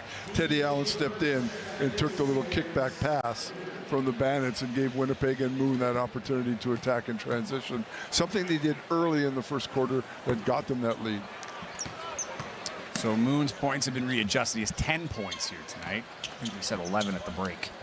Tends to happen every now and again. He misses the first one. And the other thing, too, is, you know, a guy like him has been brought in, just like Teddy Allen, that when the game is getting tough and on the line, they expect those guys to perform particularly. So, you know, expect that intensity to pick up here as the game goes on. Yeah, and I think it's really critically important. But at the same time, the other guys have to continue to contribute, not only on the defensive end, but also on offense. Here's Vancouver now. Joyner gets it inside to Parolin. He's having a great game tonight. Parolin has the ball knocked out, last touched by Winnipeg, says the referee, so it will remain Vancouver basketball. Follow us at CEB League on all social platforms to stay up to date on stats, storylines, and more for all 10 teams in Canada's Basketball Pro League. Again, that is CEB League on all social platforms. Ball knocked out after a missed shot. It's gained by Jarkel Joyner. He's been the most dangerous bandit on the floor. He's working on Moon. A couple of star guards going head-to-head, and it's Jarkel Joyner coming out on top in that battle. It's a tough one, and Moon's a good defender, but he had to give him a little space because Joyner can go by you, and when he did, he gets that little in-between jump shot, that mid-range. 4-point game again. Winnipeg leads it. DJ Burns relatively quiet tonight. Changes that there, getting a couple of points. Nice post up. He took advantage of Brown on the inside. A little bit bigger, a little stronger. First field goal of tonight's game. In the last 3 games, he's been averaging just shy of 16 points a game. And there's an over and back violation for Vancouver. And Winnipeg has dug in a little bit more defensively in the last 4 or 5 possessions. I mean, they had that one, you know, Vancouver had that one nice jumper on the mid-range shot against Moon, but they've dug in, they've got some steals, they got some takeaways. They're coming with a little more intensity, and I think that's critically important. Osborne inbounding the ball at the sideline, gets it into Burns. Moon guarded at half. Gibbons giving no room, and for good reason. Now he's got Karnik, blows by him in traffic. Going to draw the foul there. Hard to get in position defensively with these guards tonight. Givens did a great job in terms of denying Moon the inbounds off the pass, and then he did a great job, you know, on the pass back from Burns. But then Winnipeg runs that little screen, and Vancouver's switching everything. And as soon as there was the mismatch, I mean, Karnik had no hope at all in staying in front of Moon, and Moon just went by him and drew the contact and gets to the line to shoot a pair. And Moon gets the first one to fall here. You know, I think the key, you know, Joey, we have to watch is Winnipeg is defensively have played a little bit better. They've taken some of the steam out of Vancouver in the last couple minutes. We'll see if they can continue to do that. If they can control them, get them in the little quarter court, and not give up all those screen and roll things. Moon 75% from the free throw line tonight. All 4 of those foul shots coming here early in the third quarter. Here's Givens stepping back, thought about it, gets it to Karnik and quickly takes it right back, drives to the basket, puts it up, can't get it to fall. Karnik with the rebound, and he will get it to go with the friendly roll. And again, Winnipeg, much better job, but what happens, Karnik, another offensive rebound, another second chance opportunity for the Bandits. Moon finds an angle, puts it up, nope. Brown with the rebounds. Here's Pandy working on Osborne. A couple of elite Canadians going head-to-head. Givens now with 10 on the shot clock. Takes the screen. Looking for Pandy. It's intercepted by Osborne. Here he goes on the run. Nice layup there as he read the defense perfectly. And there it is, defense creating offense, what the Sea-Bears do best. And this is what Osborne does particularly well. He is a glue guy here. He's an anchor on the defense, and he can get it done offensively too. And he tends to get him at big times. That is one of them. Givens on Moon. Pulls up at the elbow. No. And the ball punched up, I believe it was by Karnik off the shot clock, so that will be Winnipeg basketball, and Simon Hildebrandt will check in for Winnipeg. And you can see that Winnipeg's changed how they're guarding the screen and roll here in the third quarter. So what they're doing is they're going under all those screens. Because Vancouver hasn't looked at all to shoot coming over the top, so they're not shooting off any of those pick and roll opportunities. They're trying to do everything to get to the rim. So Winnipeg has said, okay, we're going to give you that space. We'll go underneath everything, where they're going to try to cut them off and not let them get downhill. And so far it's worked. This Western Conference game is presented by Cal Tire. Michael Mulder back into the game here for Vancouver. Here's Teddy Allen going right through the middle. Can't get it, can't find a space, has the ball knocked away. A steal for Vancouver. Karnik gets it out to Joyner, who has Allen on him. Takes the screen from Karnik, gets the switch. Parolin now. 9 seconds on the shot clock. Finds the pass he's looking for, and that's Knight the third getting on the board. Nice back cut there, good pass, good hit.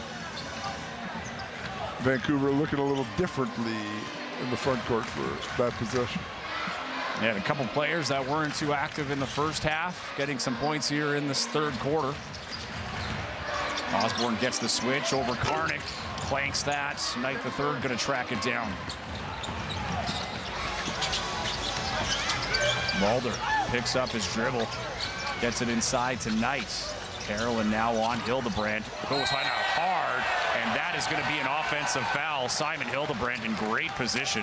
Parolin very aggressive on that one. Yeah, I mean, they really attack Simon. They've done that a number of times tonight, and this time he just threw the call. I mean, a great play by Simon, and Parolin just steamrolls him over. A bad decision there. Just a good read here for Simon Hildebrandt. And we've got a timeout here, so we're going to take a quick break. Stay with us. You're watching CEBL Basketball live on CBC Gem, CEBL Plus, and YouTube.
Catch all the exciting basketball here at the Canada Life Center in downtown Winnipeg as part of CEBL Summer. Pick up your tickets by visiting cbears.ca/tickets or scan that QR code at the bottom of your screen.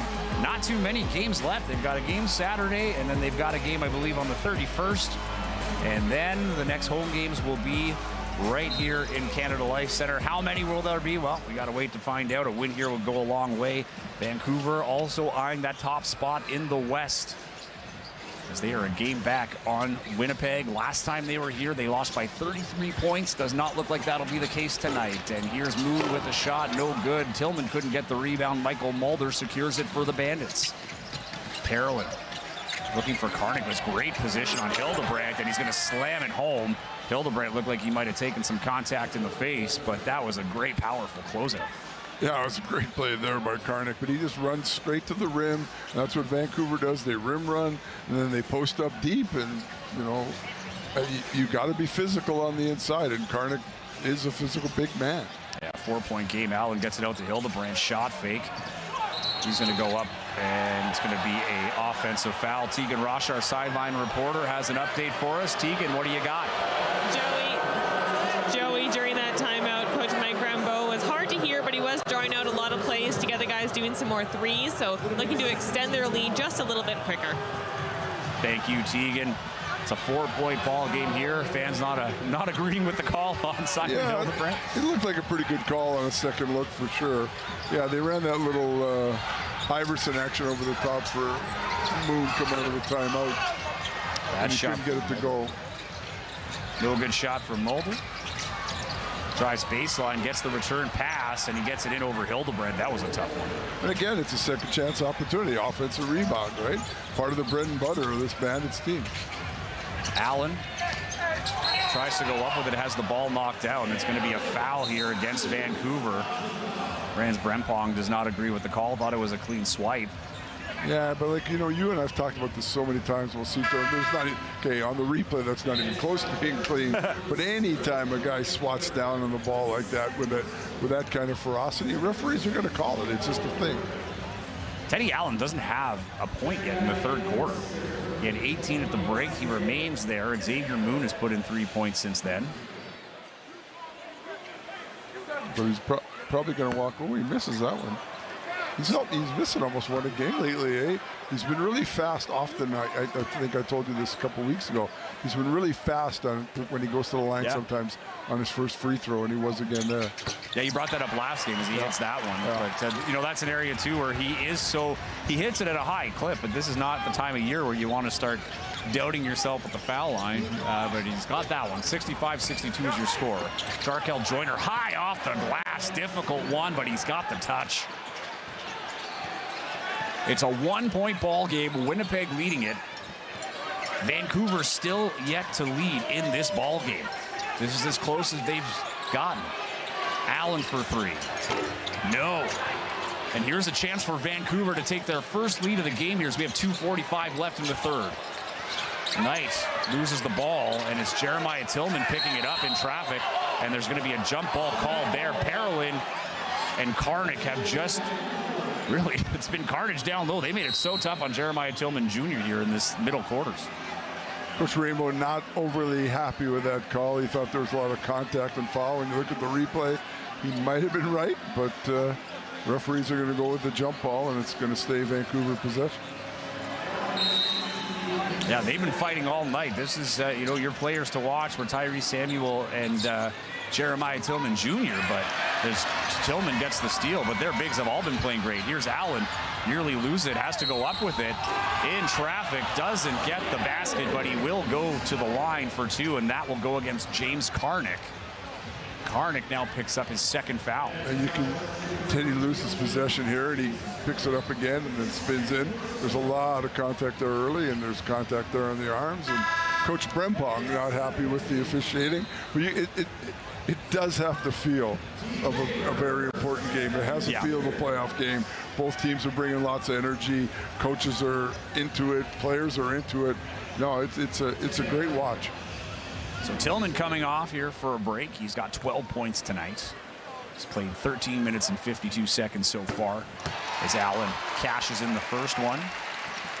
So he's got 20 points for a second straight night.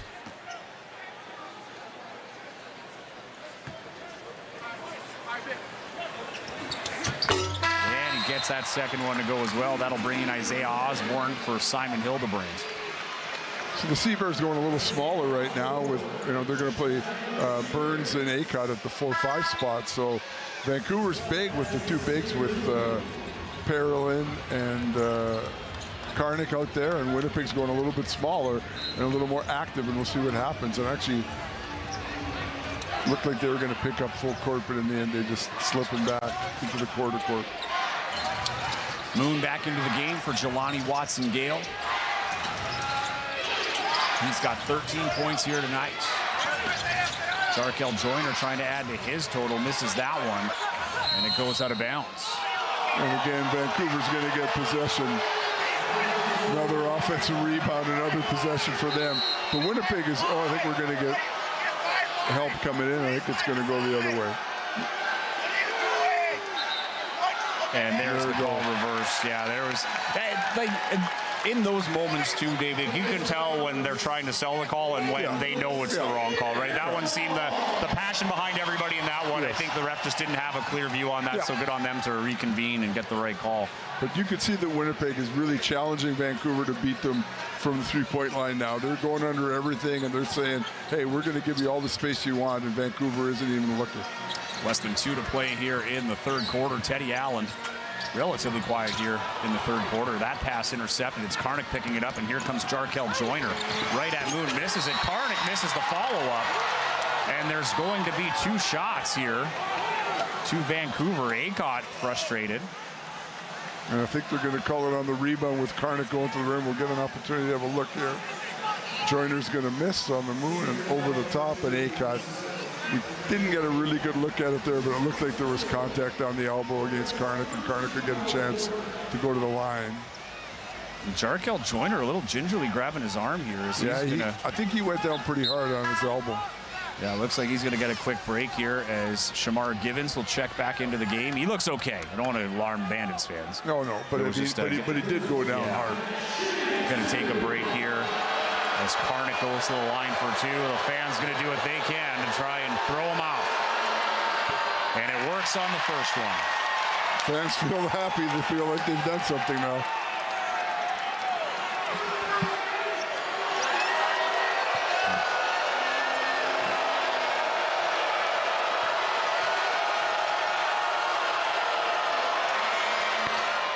Karnik able to cash it in. It's getting loud in here as the game goes on. The fans know how important this game is for their Seabears, and they would love to come to as many playoff games as possible. This is a team that is yet to win a playoff game in its existence, but this is one of the best rosters we've seen put together for the Winnipeg Seabears. Here's Acott going inside. Knocks over Karnik. That gives some space for Burns, who doesn't get the roll. Fighting for the rebound. Karnik is the one coming in with it. Might not look it on TV, but he is massive. And here's a flush from Michael Mulder. My goodness. What a take off the wing. That came out of nowhere. In transition, yeah, but he went to the rim with tremendous confidence and threw that one down. Mulder has 4 points in this one. A lot of powerful points from Vancouver. They're making statements on these baskets. Oh, wow. And it's going to be a foul here. They're going to call that an intentional foul against Acott. I mean, Acott, a frustration play. He took a bad shot. The 3 wasn't what Winnipeg needed. Vancouver on the run out, and we're going to get an opportunity to see it. And, yeah, he just grabs around and doesn't make a play on the ball according to the official. Vancouver's going to have a chance to take their first lead and get the ball. It is a tie game. Knight with a chance to give Vancouver their first lead. That Mulder dunk really fired up Vancouver and brought this place down a level. And Knight misses the first. Not even close there. So Vancouver struggling in the line here in the third quarter. There's a minute left in the third.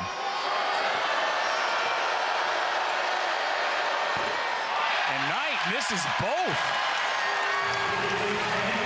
Opportunity missed, but they do get possession. Teddy Allen having a laugh with Knight there.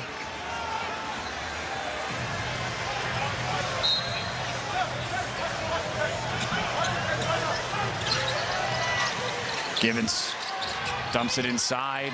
Karnik has it knocked away. Sea-Bears have it here. 50 seconds left in the third quarter. Moon crosses up. Givens gets Karnik. They've been okay with that switch. It's been working relatively well. Here's Moon. Now he blows by Karnik. Gets it out to the corner. Hildebrand for three. Cans it! Great play by Moon there. He had an opportunity to go early. He took his time, reset, attacked the second time, found a wide open Hildebrand in the corner. Massive three for the Sea-Bears. Opportunity missed for the Bandits. Givens looking for a response. He goes right at it. 2 points and the foul. Shamar Givens with a huge response. Bandits fans, bring the energy every night, and you can be a part of it this season. Tickets are available by scanning the QR code on the screen or at bandits.ca/tickets. As Lloyd Pandy checks back into the game here, Michael Mulder going to get a break, but that was the most impactful shift from Mulder here tonight. Yeah, no question. The interesting thing, you know, Vancouver had the chance to take the game, the night on the line, then they had possession. They didn't get it. Winnipeg goes down the other way, makes a three, and now Vancouver, with that free throw, ties it back up once again. Still have not had the lead. They gave up a golden opportunity when Jordan Knight missed 2 free throws on an intentional foul from Emmanuel Acott. 10 seconds left in the quarter. It's Xavier Moon with it. Looking for the screen from Hildebrand. 5. He's working on Peril, and he's got to get it up. 1 second. Here it goes. And no. So after 3 quarters, we are tied at 70. The Bandits have clawed their way time and time again back into this one. They've not gotten the lead, but they are tied here in good position going into the fourth, and it is coming up next. Stay with us. You're watching CEBL Basketball live on CEBL Plus, CBC Gem, and YouTube.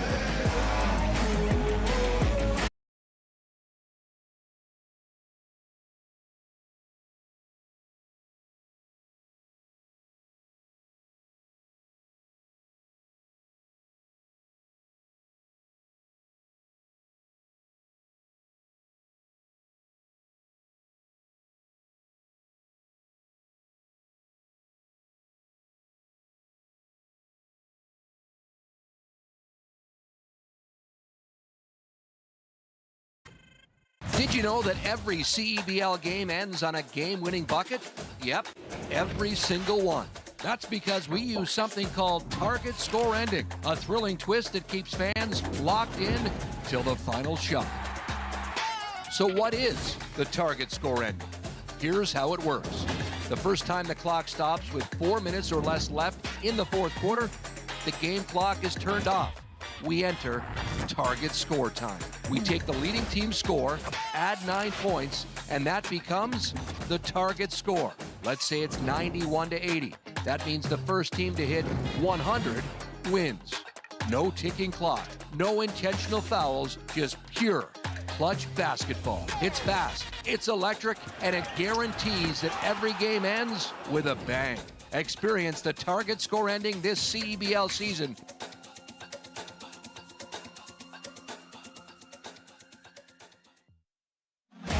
Time now for our cruise of the game presented by Cal Tire. Simon Hildebrand having a quietly good game here tonight with this putback. That's 2 of his 14 points. He's 5 for 6 from the field in just 16 minutes of play. He's had some nice shots, a 3 here late in that third quarter, but that's probably his nicest 2 points of tonight, Dave Crook. Yeah, but he's really played I'm trying to look for the right word. Trying to find the word. Like, he's played within himself. He hasn't tried to do too much, right? He's taken shots when they presented themselves. He's had some open threes. He's done some good things. He's been active. He's tried to move his feet, and he made a great play there, you know, following up Teddy Allen on the break with the flush. He's not one to force things, that's for sure, and his role can go from, you know, night to night, something different. See, they're starting with the first possession of the game. Or the game, rather, the fourth quarter. My goodness. And that's knocked away. It's going to remain Winnipeg basketball. Tegan Rasha has an update for us. Tegan, what do you got? Joey, the vibe on the Bandits bench was a team that is dialed in. Coach Brempalm was telling them to keep it up, keep the pace, and focus on picks and getting those rebounds. Thank you, Tegan. Yeah, that's going to be key here moving forward. It's what they've done so far. Here's Xavier Moon. Nice skip pass to Hildebrand. too strong on that one. Tillman Jr. goes hard to the deck. It's going to be a shot clock violation as he secured the rebound. And just after we were saying all those nice things about Hildebrand, he misses one. That one was a little longer than what he's done. He was about 3 or 4 feet off the line there. And just a little strong. Nice play by Tillman to come up with the ball, but he just didn't have enough time to make something happen. And once again, Vancouver has a big possession opportunity to take their first lead. Again, it's evaded them all game. They just have not been able to get over that hump. And here, Winnipeg, at this point, you certainly do not want them to get over that hump after keeping them away so long and build this confidence as we get closer to target score time. But this is a great game. These are two teams that scored nearly 100 points. They're both at 70 right now in the fourth quarter. Jarkel Joyner for 3, no. Pandy chases down the rebound and gets it off Allen to go out of bounds. Nice play there by Lloyd Pandy to keep it in Vancouver's hands. And again, another second chance. This looks like a lot of contact here. Wow, I'm surprised they didn't call that. Moon didn't do anything, and Joyner really rocked him. Oh, sure. A coach that doesn't know why a ref made a call, eh? I haven't heard that one before. No, you're totally right. Here's Mulder now going up. He has really had a much more active role in this second half. Vancouver fighting for those 50-50 battles. Finally, Teddy Allen will settle it down for Winnipeg. Again, though, Vancouver can take the lead. Allen. Pandy getting back on him. Elite defender on an elite scorer. Let's see how this goes. Here's Allen with the fadeaway. And he cans it. Big shot from Teddy Buckets. Unbelievable. Vancouver had three opportunities on the offensive end. Come up empty, and then Teddy Allen goes down and hits that one. Joyner gets it to Karnik. This is a good matchup here. Karnik getting it out to Parolin for 3. No. Allen has the ball knocked around. It goes into Pandy's hands. So a 50-50 battle won for Vancouver. That 3 no good. Parolin with another rebound. Vancouver really working hard, but they cannot get this lead. Can they get it here? Joyner gonna step back mid-range at the baseline. No. Allen finally gets that after it's rolled around his fingertips a bunch of times. I mean, it's unbelievable, the energy and the effort Vancouver's putting in, but Winnipeg is basically matching them on every single possession. Allen, no. I mean, this is a gritty game. The points are harder to come by as it goes on. Really getting that playoff feel. You can tell these teams are feeling it. Karnik, it goes in hard with the slam. My goodness, we are tied again. And again, that screen and roll game, and that time he took it hard and took off, flew to the rim, and threw that one down. Moon flies through the lane, Flowetry in motion. And they just seem to answer every single time. Winnipeg has done an amazing job doing that. They would love to see a run, though. They've gotten the stops, but that's when they don't get the scores. What do they have here? Vancouver looking for a response down 2, and they lose the ball. Jarkel Joyner has it stripped by Hildebrand. Hildebrand goes right at Parolin. Parolin playing him physical. That is the report. And here he is for 3. No, Parolin secures that board. Winnipeg letting those opportunities slip to spread it open. Joyner on Hildebrand. Little stutter step. Finds himself in the key around 3 defenders, and he travels as he was trying to find Mulder. Every time you feel that Vancouver's going to make that play, and they haven't done it all night. The scary part is they keep getting opportunities, but Winnipeg has stood up and stood strong in all those situations.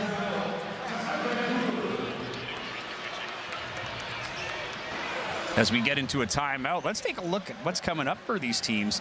Vancouver Bandits return home to host the Saskatoon Mamba at the Envision Financial Court at Langley Events Center this Saturday in what could be a first-round playoff matchup. Tip-off for that one is 6 o'clock Pacific time, 7 o'clock Central Standard.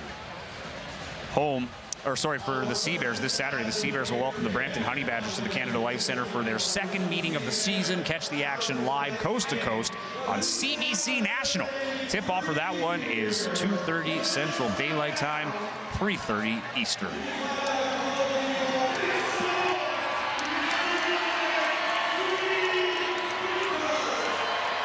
And there's some special guests here, Dave Crook, in the crowd tonight. Teddy Allen played for the Leicester Riders in the then British Basketball League. This is the Hand family. They've come all the way up from Leicester to visit Teddy. This is the second of 3 games. That's little Noah. Noah actually gave me this little duck here. I'll show it to you whenever we get on camera. No rush to get us on here, but I got my lucky duck, courtesy of Noah. They've kept in contact with Teddy. They've seen him play in the States. Here's my little duck. I got to make sure I don't lose it. So, Noah, if you see it, I'm putting the little lucky duck here in my inner pocket. But it's so cool to see, you know, the global reach that this league has, that they want to come and see Teddy Allen. They saw him play in the G League. They wanted to come to Winnipeg and see him play here. It's really cool to see the connection he's made with that nice family. They came over last game. They talked to us. And they watch every game, and it was really cool. Well, I'm going to talk a little bit more about it next game, but there was a pregame meal made before that 54-point outburst. That was his favorite when he lived with them for a while in London. As Noah put it, he came over for dinner one time and never left. Here's Allen for 2, no good. And yeah, what a dandy. At least you got that first game out of the way, right, where you see a historic performance made it worth the trip. Everything now is gravy. Samuel trying to split his defenders, gets tripped up, but it's still 2 points. I believe that was Pandy that got that. My sight line was blocked. Winnipeg not moving their feet there defensively. They just weren't engaged. Moon has Parolin on him. He's going to back it out and reset you with 13 seconds on the shot clock. Parolin right on him. And Parolin has been told to play physical. I mean, he is really leaning into the physicality of this game. Well, what they're doing, they're really, if Moon gives the ball up there, they're really doing everything they can to deny it. And you got a 6'9" guy who's like 245 pounds out there on Xavier Moon, and he just was not relenting. Well, doing a good job. He only has 2 fouls, so might as well play physical and try to disrupt the Seabears offense here as we're tied 74-74. Parolin has the face guarding with Moon here as Moon's getting a little frustrated. Here's Acott now. 1 on the shot clock, has to get it up. He does, but he clanks it. And here's an opportunity for Vancouver, who is now locking down Xavier Moon here. And Teddy Allen will probably be looking to see activated, but they are locking those 2 up. Can they get their first lead, Dave? 74-74. Brown with it. Nice pass to Samuel. Finds Parolin, who goes up, and he misses the dunk. But that's going to be a foul on DJ Burns. And again, the screen and roll. Winnipeg has to get into rotation. They don't do a good job. They miss the closeout. And we'll see Samuel makes the pass. Parolin comes right down the lane. Acott's late, and Burns has to foul. Reaches in. And Vancouver, with 5:40 to go, may take their first lead. And Jeremiah Tillman Jr. back into the game here for DJ Burns. Tillman Jr. has 3 fouls too, as we near the halfway point of the 4th quarter. So a chance for Parolin, who's been playing very good here. He's been very aggressive and has been very effective at slowing down the Stars, and he has a chance to put Vancouver up. And there it is, the first lead of the game for Vancouver with 5:42 left in the 4th. And they're playing confidently.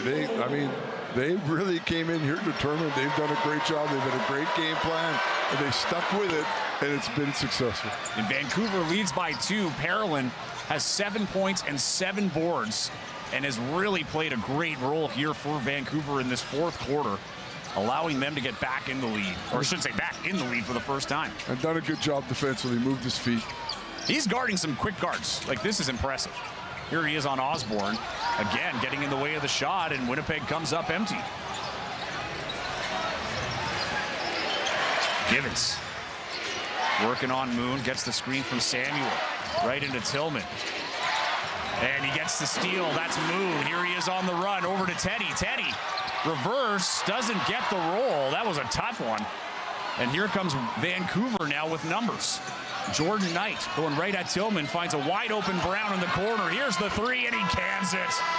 Timeout Winnipeg. That's one of the first looks that Vancouver's had at the 3-point line. Wide open, their best shooter. He knocks it down, and all of a sudden it's a 5-point gap. And Winnipeg finding it hard to find ways to score. Vancouver has played from behind all game. Parolin hit 2 foul shots to take the lead, and now it's extended to 5 thanks to that Tevin Brown 3-pointer. But they've done really good things. They've done good things defensively. They've been aggressive. Winnipeg had a great stop there. They had the chance to come back and tie it back up. They go down in transition. Moon gives it up to Allen.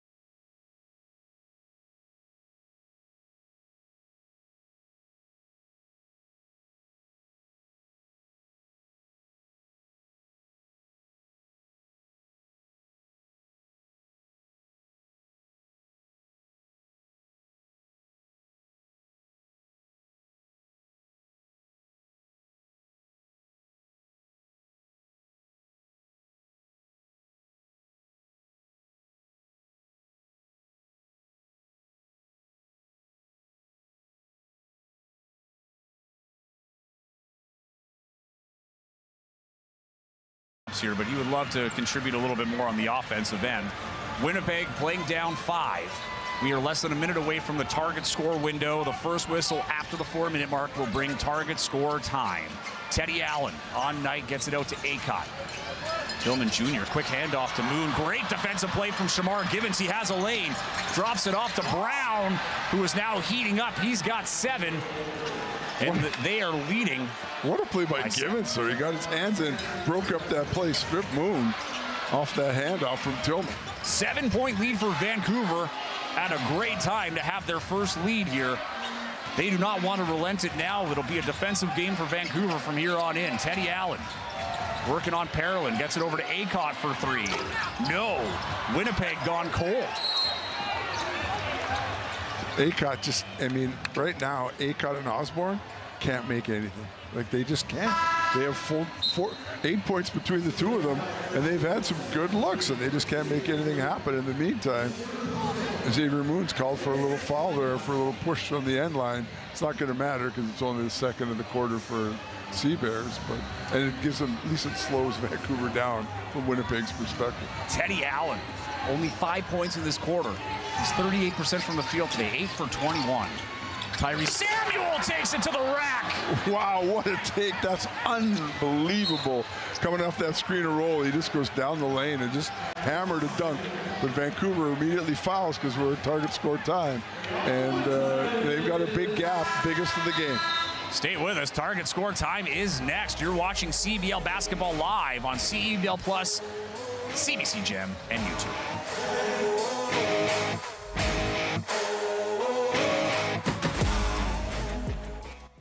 Let's bring it on. It's game time. It's showtime.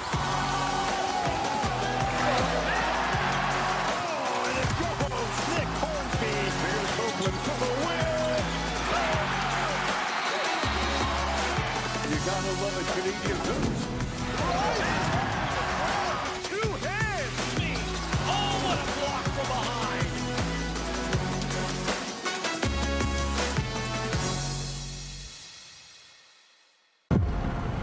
Next bucket wins. Target score time is the best time of a game. The energy, the drama. That anything can happen. Oh, my goodness. Can you believe this guy? Big players step up in big times. He is cooking.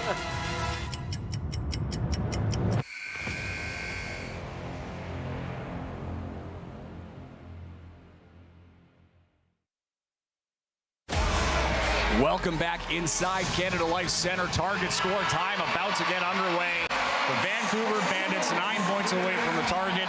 The Winnipeg Sea-Bears 9 points back of Vancouver. They've got some heavy work here after holding the lead, Dave Crook, for pretty much the entire game until late in the fourth quarter when Vancouver got the lead and never looked back. As Brempong said at halftime, we just got to stay the course. We got to do what we're doing. And that's exactly what they've done. They've just been relentless. They've just done the same thing over and over and over. They've run the pick and roll. They've tried to score in transition. And they just broke the Sea-Bears down. And in the end, they've got a huge lead going to the target score. Allen, Moon, Osborne, Tillman Jr., and Hildebrandt out there for Winnipeg. Allen puts up a 3. That's a big one. Teddy got a little space, and that's dangerous, and he knocked it down. Samuel Brown, Knight III, Gibbons, and Parolin out there for Vancouver. This has a playoff feel. Here's a shot. Tevin Brown for 3, and he cans it. Wow, confidence, eh? He hadn't done anything forever, and he makes a couple, and now he looks lights out. Allen looking for another response. Has the ball in the Russian spot, can't get it out, and here comes Vancouver with numbers. Here's Brown on the run. My goodness, this has been the quarter of Tevin Brown. He's got 10. Transition, Vancouver, they're just doing it, they don't stop.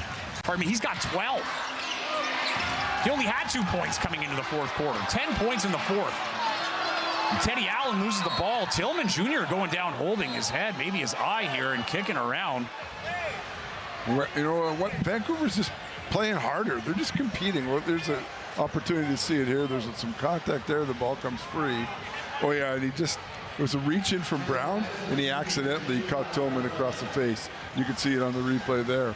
But Vancouver is just playing with more emotion, more energy, and they're just playing harder.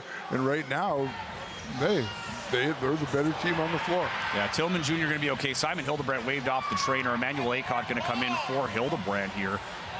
But you're not kidding. I mean, this is a team that is playing from behind. Like, this is that subtle difference when you are in the lead and when you have a target on your back. And right now, you can tell the CBears are the team with the target on their back, and Vancouver's got them lined up. Vancouver's, and Vancouver, basically since the start of the second quarter, have controlled the way the game has gone. They've controlled the tempo. Winnipeg kept the lead for 2 of those quarters, but Vancouver was relentless, and they just kept doing the things that they wanted to do. They tilted the game, and now they've got a lead, and they've got a big lead, and they've got an opportunity. They're only 4 points away. 4 points away from the target. Winnipeg has only lost 1 game inside Canada Life Centre this year. That was to Calgary just a couple of weeks ago.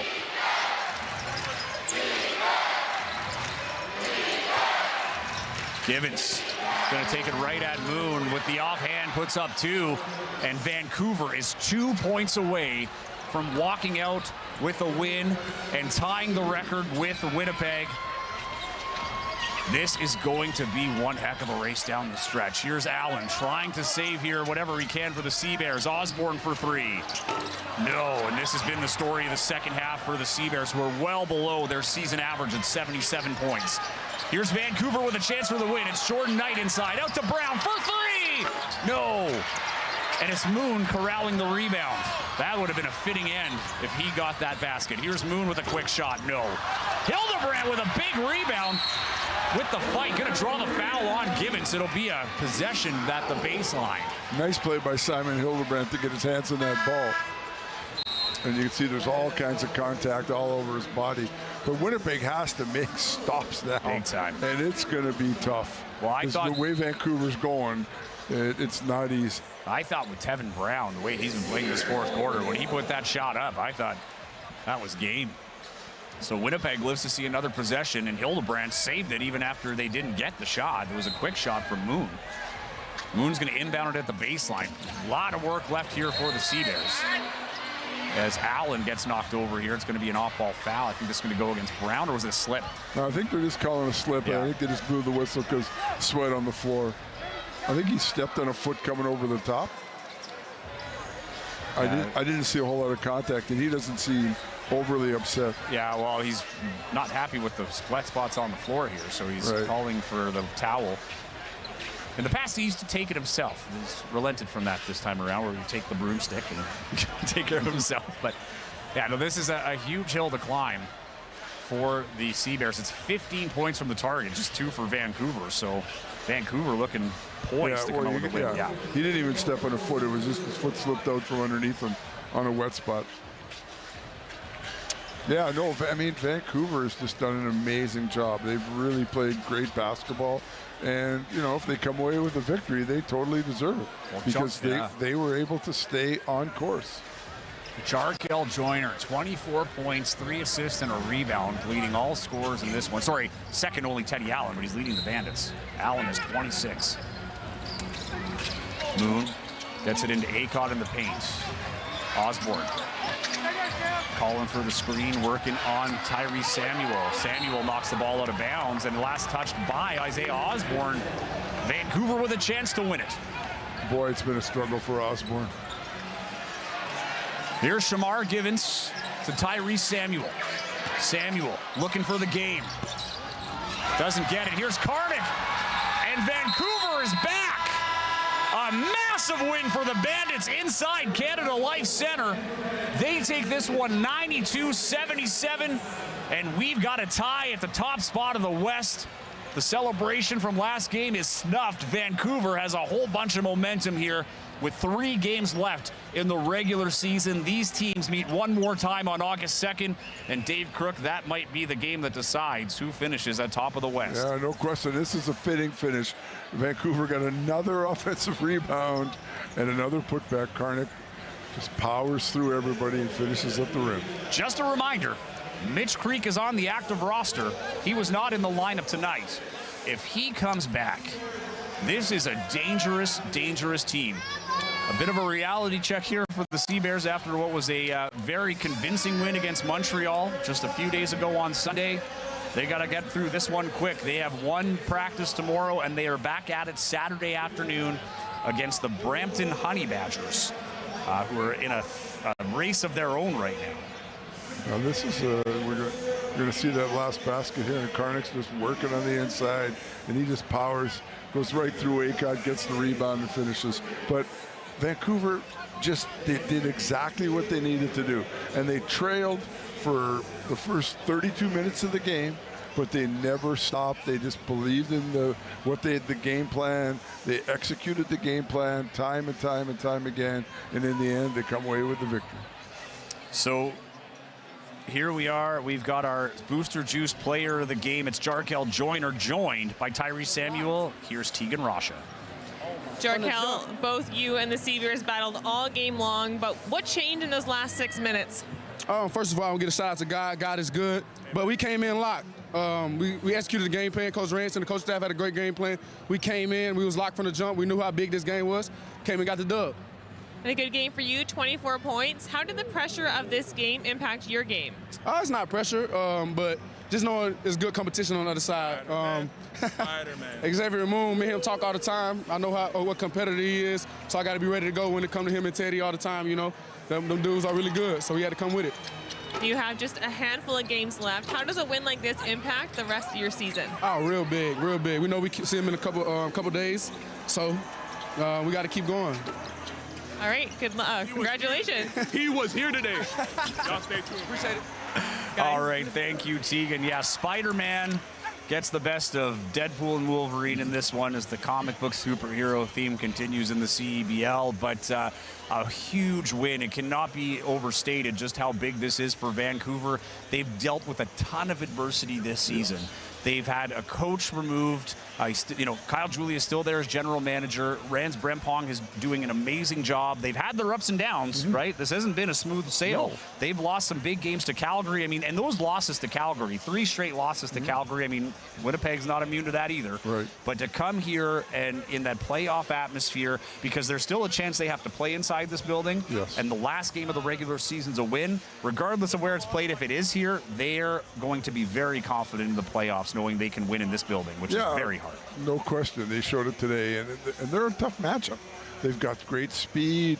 They're big. They're athletic. They run hard. They do, and I mean, Winnipeg has to find some answers. What they did do as the game wore on is they said to Vancouver, go ahead, shoot the 3 ball. They gave them opportunities, and they didn't look like they wanted to do it. Brown knocked that one down in transition, but in the front court, they didn't even look to attempt one in the second half, basically. So that's going to, that's going to be the way that Winnipeg's going to have to stop them, because they can't deal with that downhill drives from those speedy little guards. Yeah, no kidding. Just taking a look at the out-of-town scoreboard. The Saskatoon Mamba right now, we're up 29-21. This is in the second quarter against the Brampton Honey Badgers. The Honey Badgers, of course, coming to Winnipeg in just, less than 48 hours. They'll be here playing for on Saturday afternoon, 2:30 tip-off for that one. And the CBears have to put this one behind them. Plenty to take away on the film, but you've got to flush any of the negative emotions, because I think, if you're looking at a silver lining, for the CBears in this loss at home, is that you're not invincible, not at home. Right. And just because Xavier Moon here doesn't mean that these wins are going to come automatically. Oh, no, you have to play. You have to earn it. And Vancouver earned the win tonight. They executed their game plan. They were smart. They were aggressive. They dictated tempo. Winnipeg didn't dictate tempo for 3 quarters. Yeah. You're not going to win many games, no matter where you're playing, if that's the way you play. Yeah, and we'll take a quick break. We'll be right back and wrap this thing up. You're watching CEBL Basketball live on CEBL Plus, CBC Gem, and YouTube. The CBears dropping a big one here at Canada Life Centre. Their second loss here this season to the Vancouver Bandits, 92-77.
Well, welcome back inside Canada Life Center.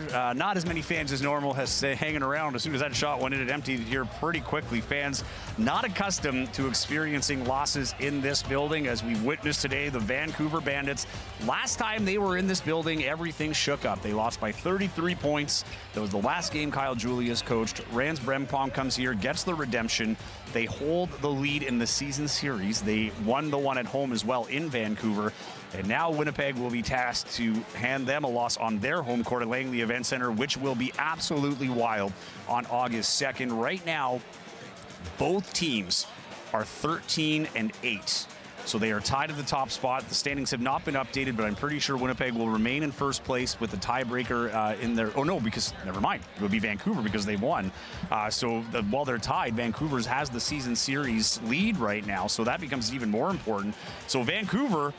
coming in here, all the talk was about Winnipeg, and, people kind of jump into the conclusion, as I've tried to tell people, pump the brakes here. Scarborough and Winnipeg are playing great, and they've got some great rosters, but you still got to get to that point. And Winnipeg losing a big one here, it's going to be a hit to their confidence. But they have to get past it. This is the team that if they want to get to the finals, they're going to have to get through Vancouver more than likely. And this is also a team that's not won a playoff game. So, you got to put that all to the side here and regroup.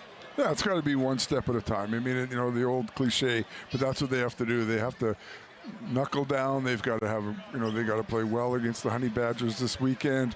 Then they've got to, get back on track, and they've got to start playing. And I mean, that Vancouver team, put them at jeopardy. Yeah. And they played exactly how they had to play. They did what they needed to do. They didn't lose confidence. They got down. They fought back.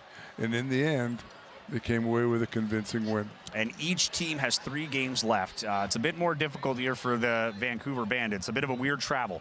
They're going to go back home on Saturday. They're going to play the Saskatoon Mamba.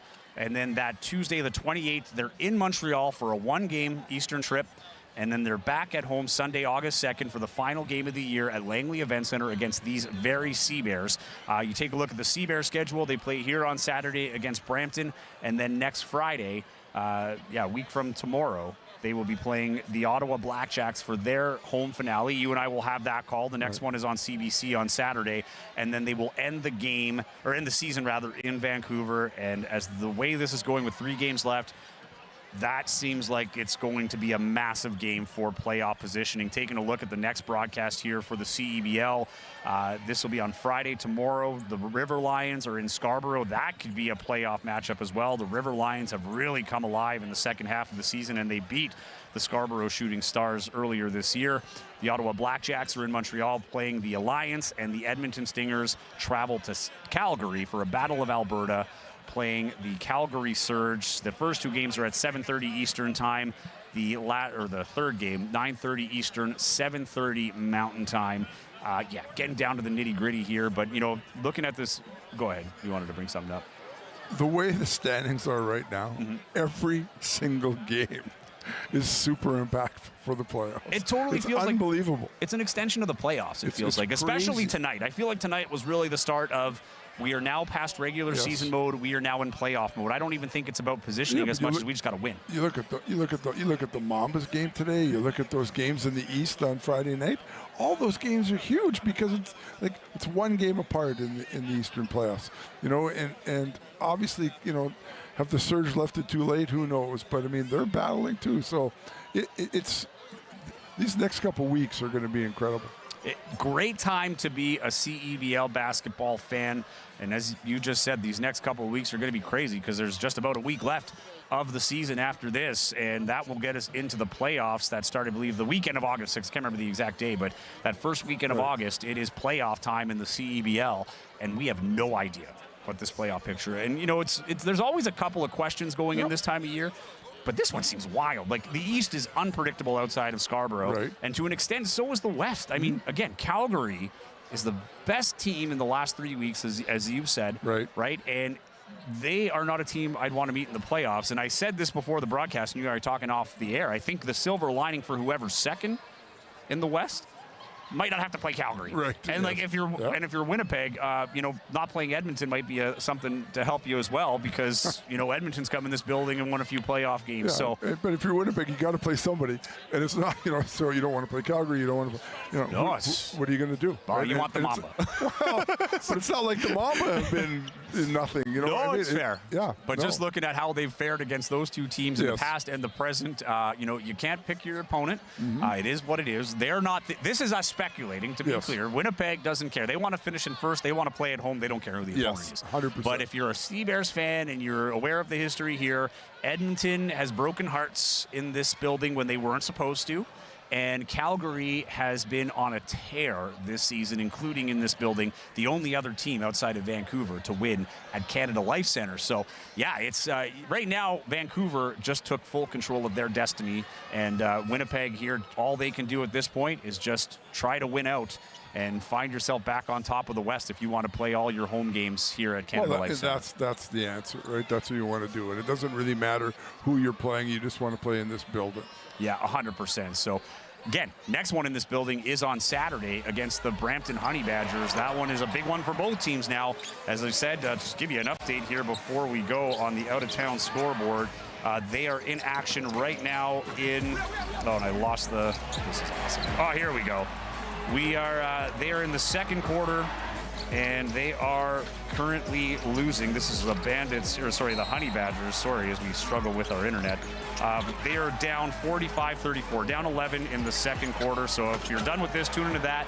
We also have the Target Score post-game live on YouTube if you care to check in on that as we wrap this up. We're done here. On behalf of our sideline reporter, Tegan Rasha, our color analyst, Dave Crook, and Candace Smith and her crew upstairs making all the magic happen, I'm Joey Slattery saying good night. See you Saturday. Enjoy the CEBL action in the meantime.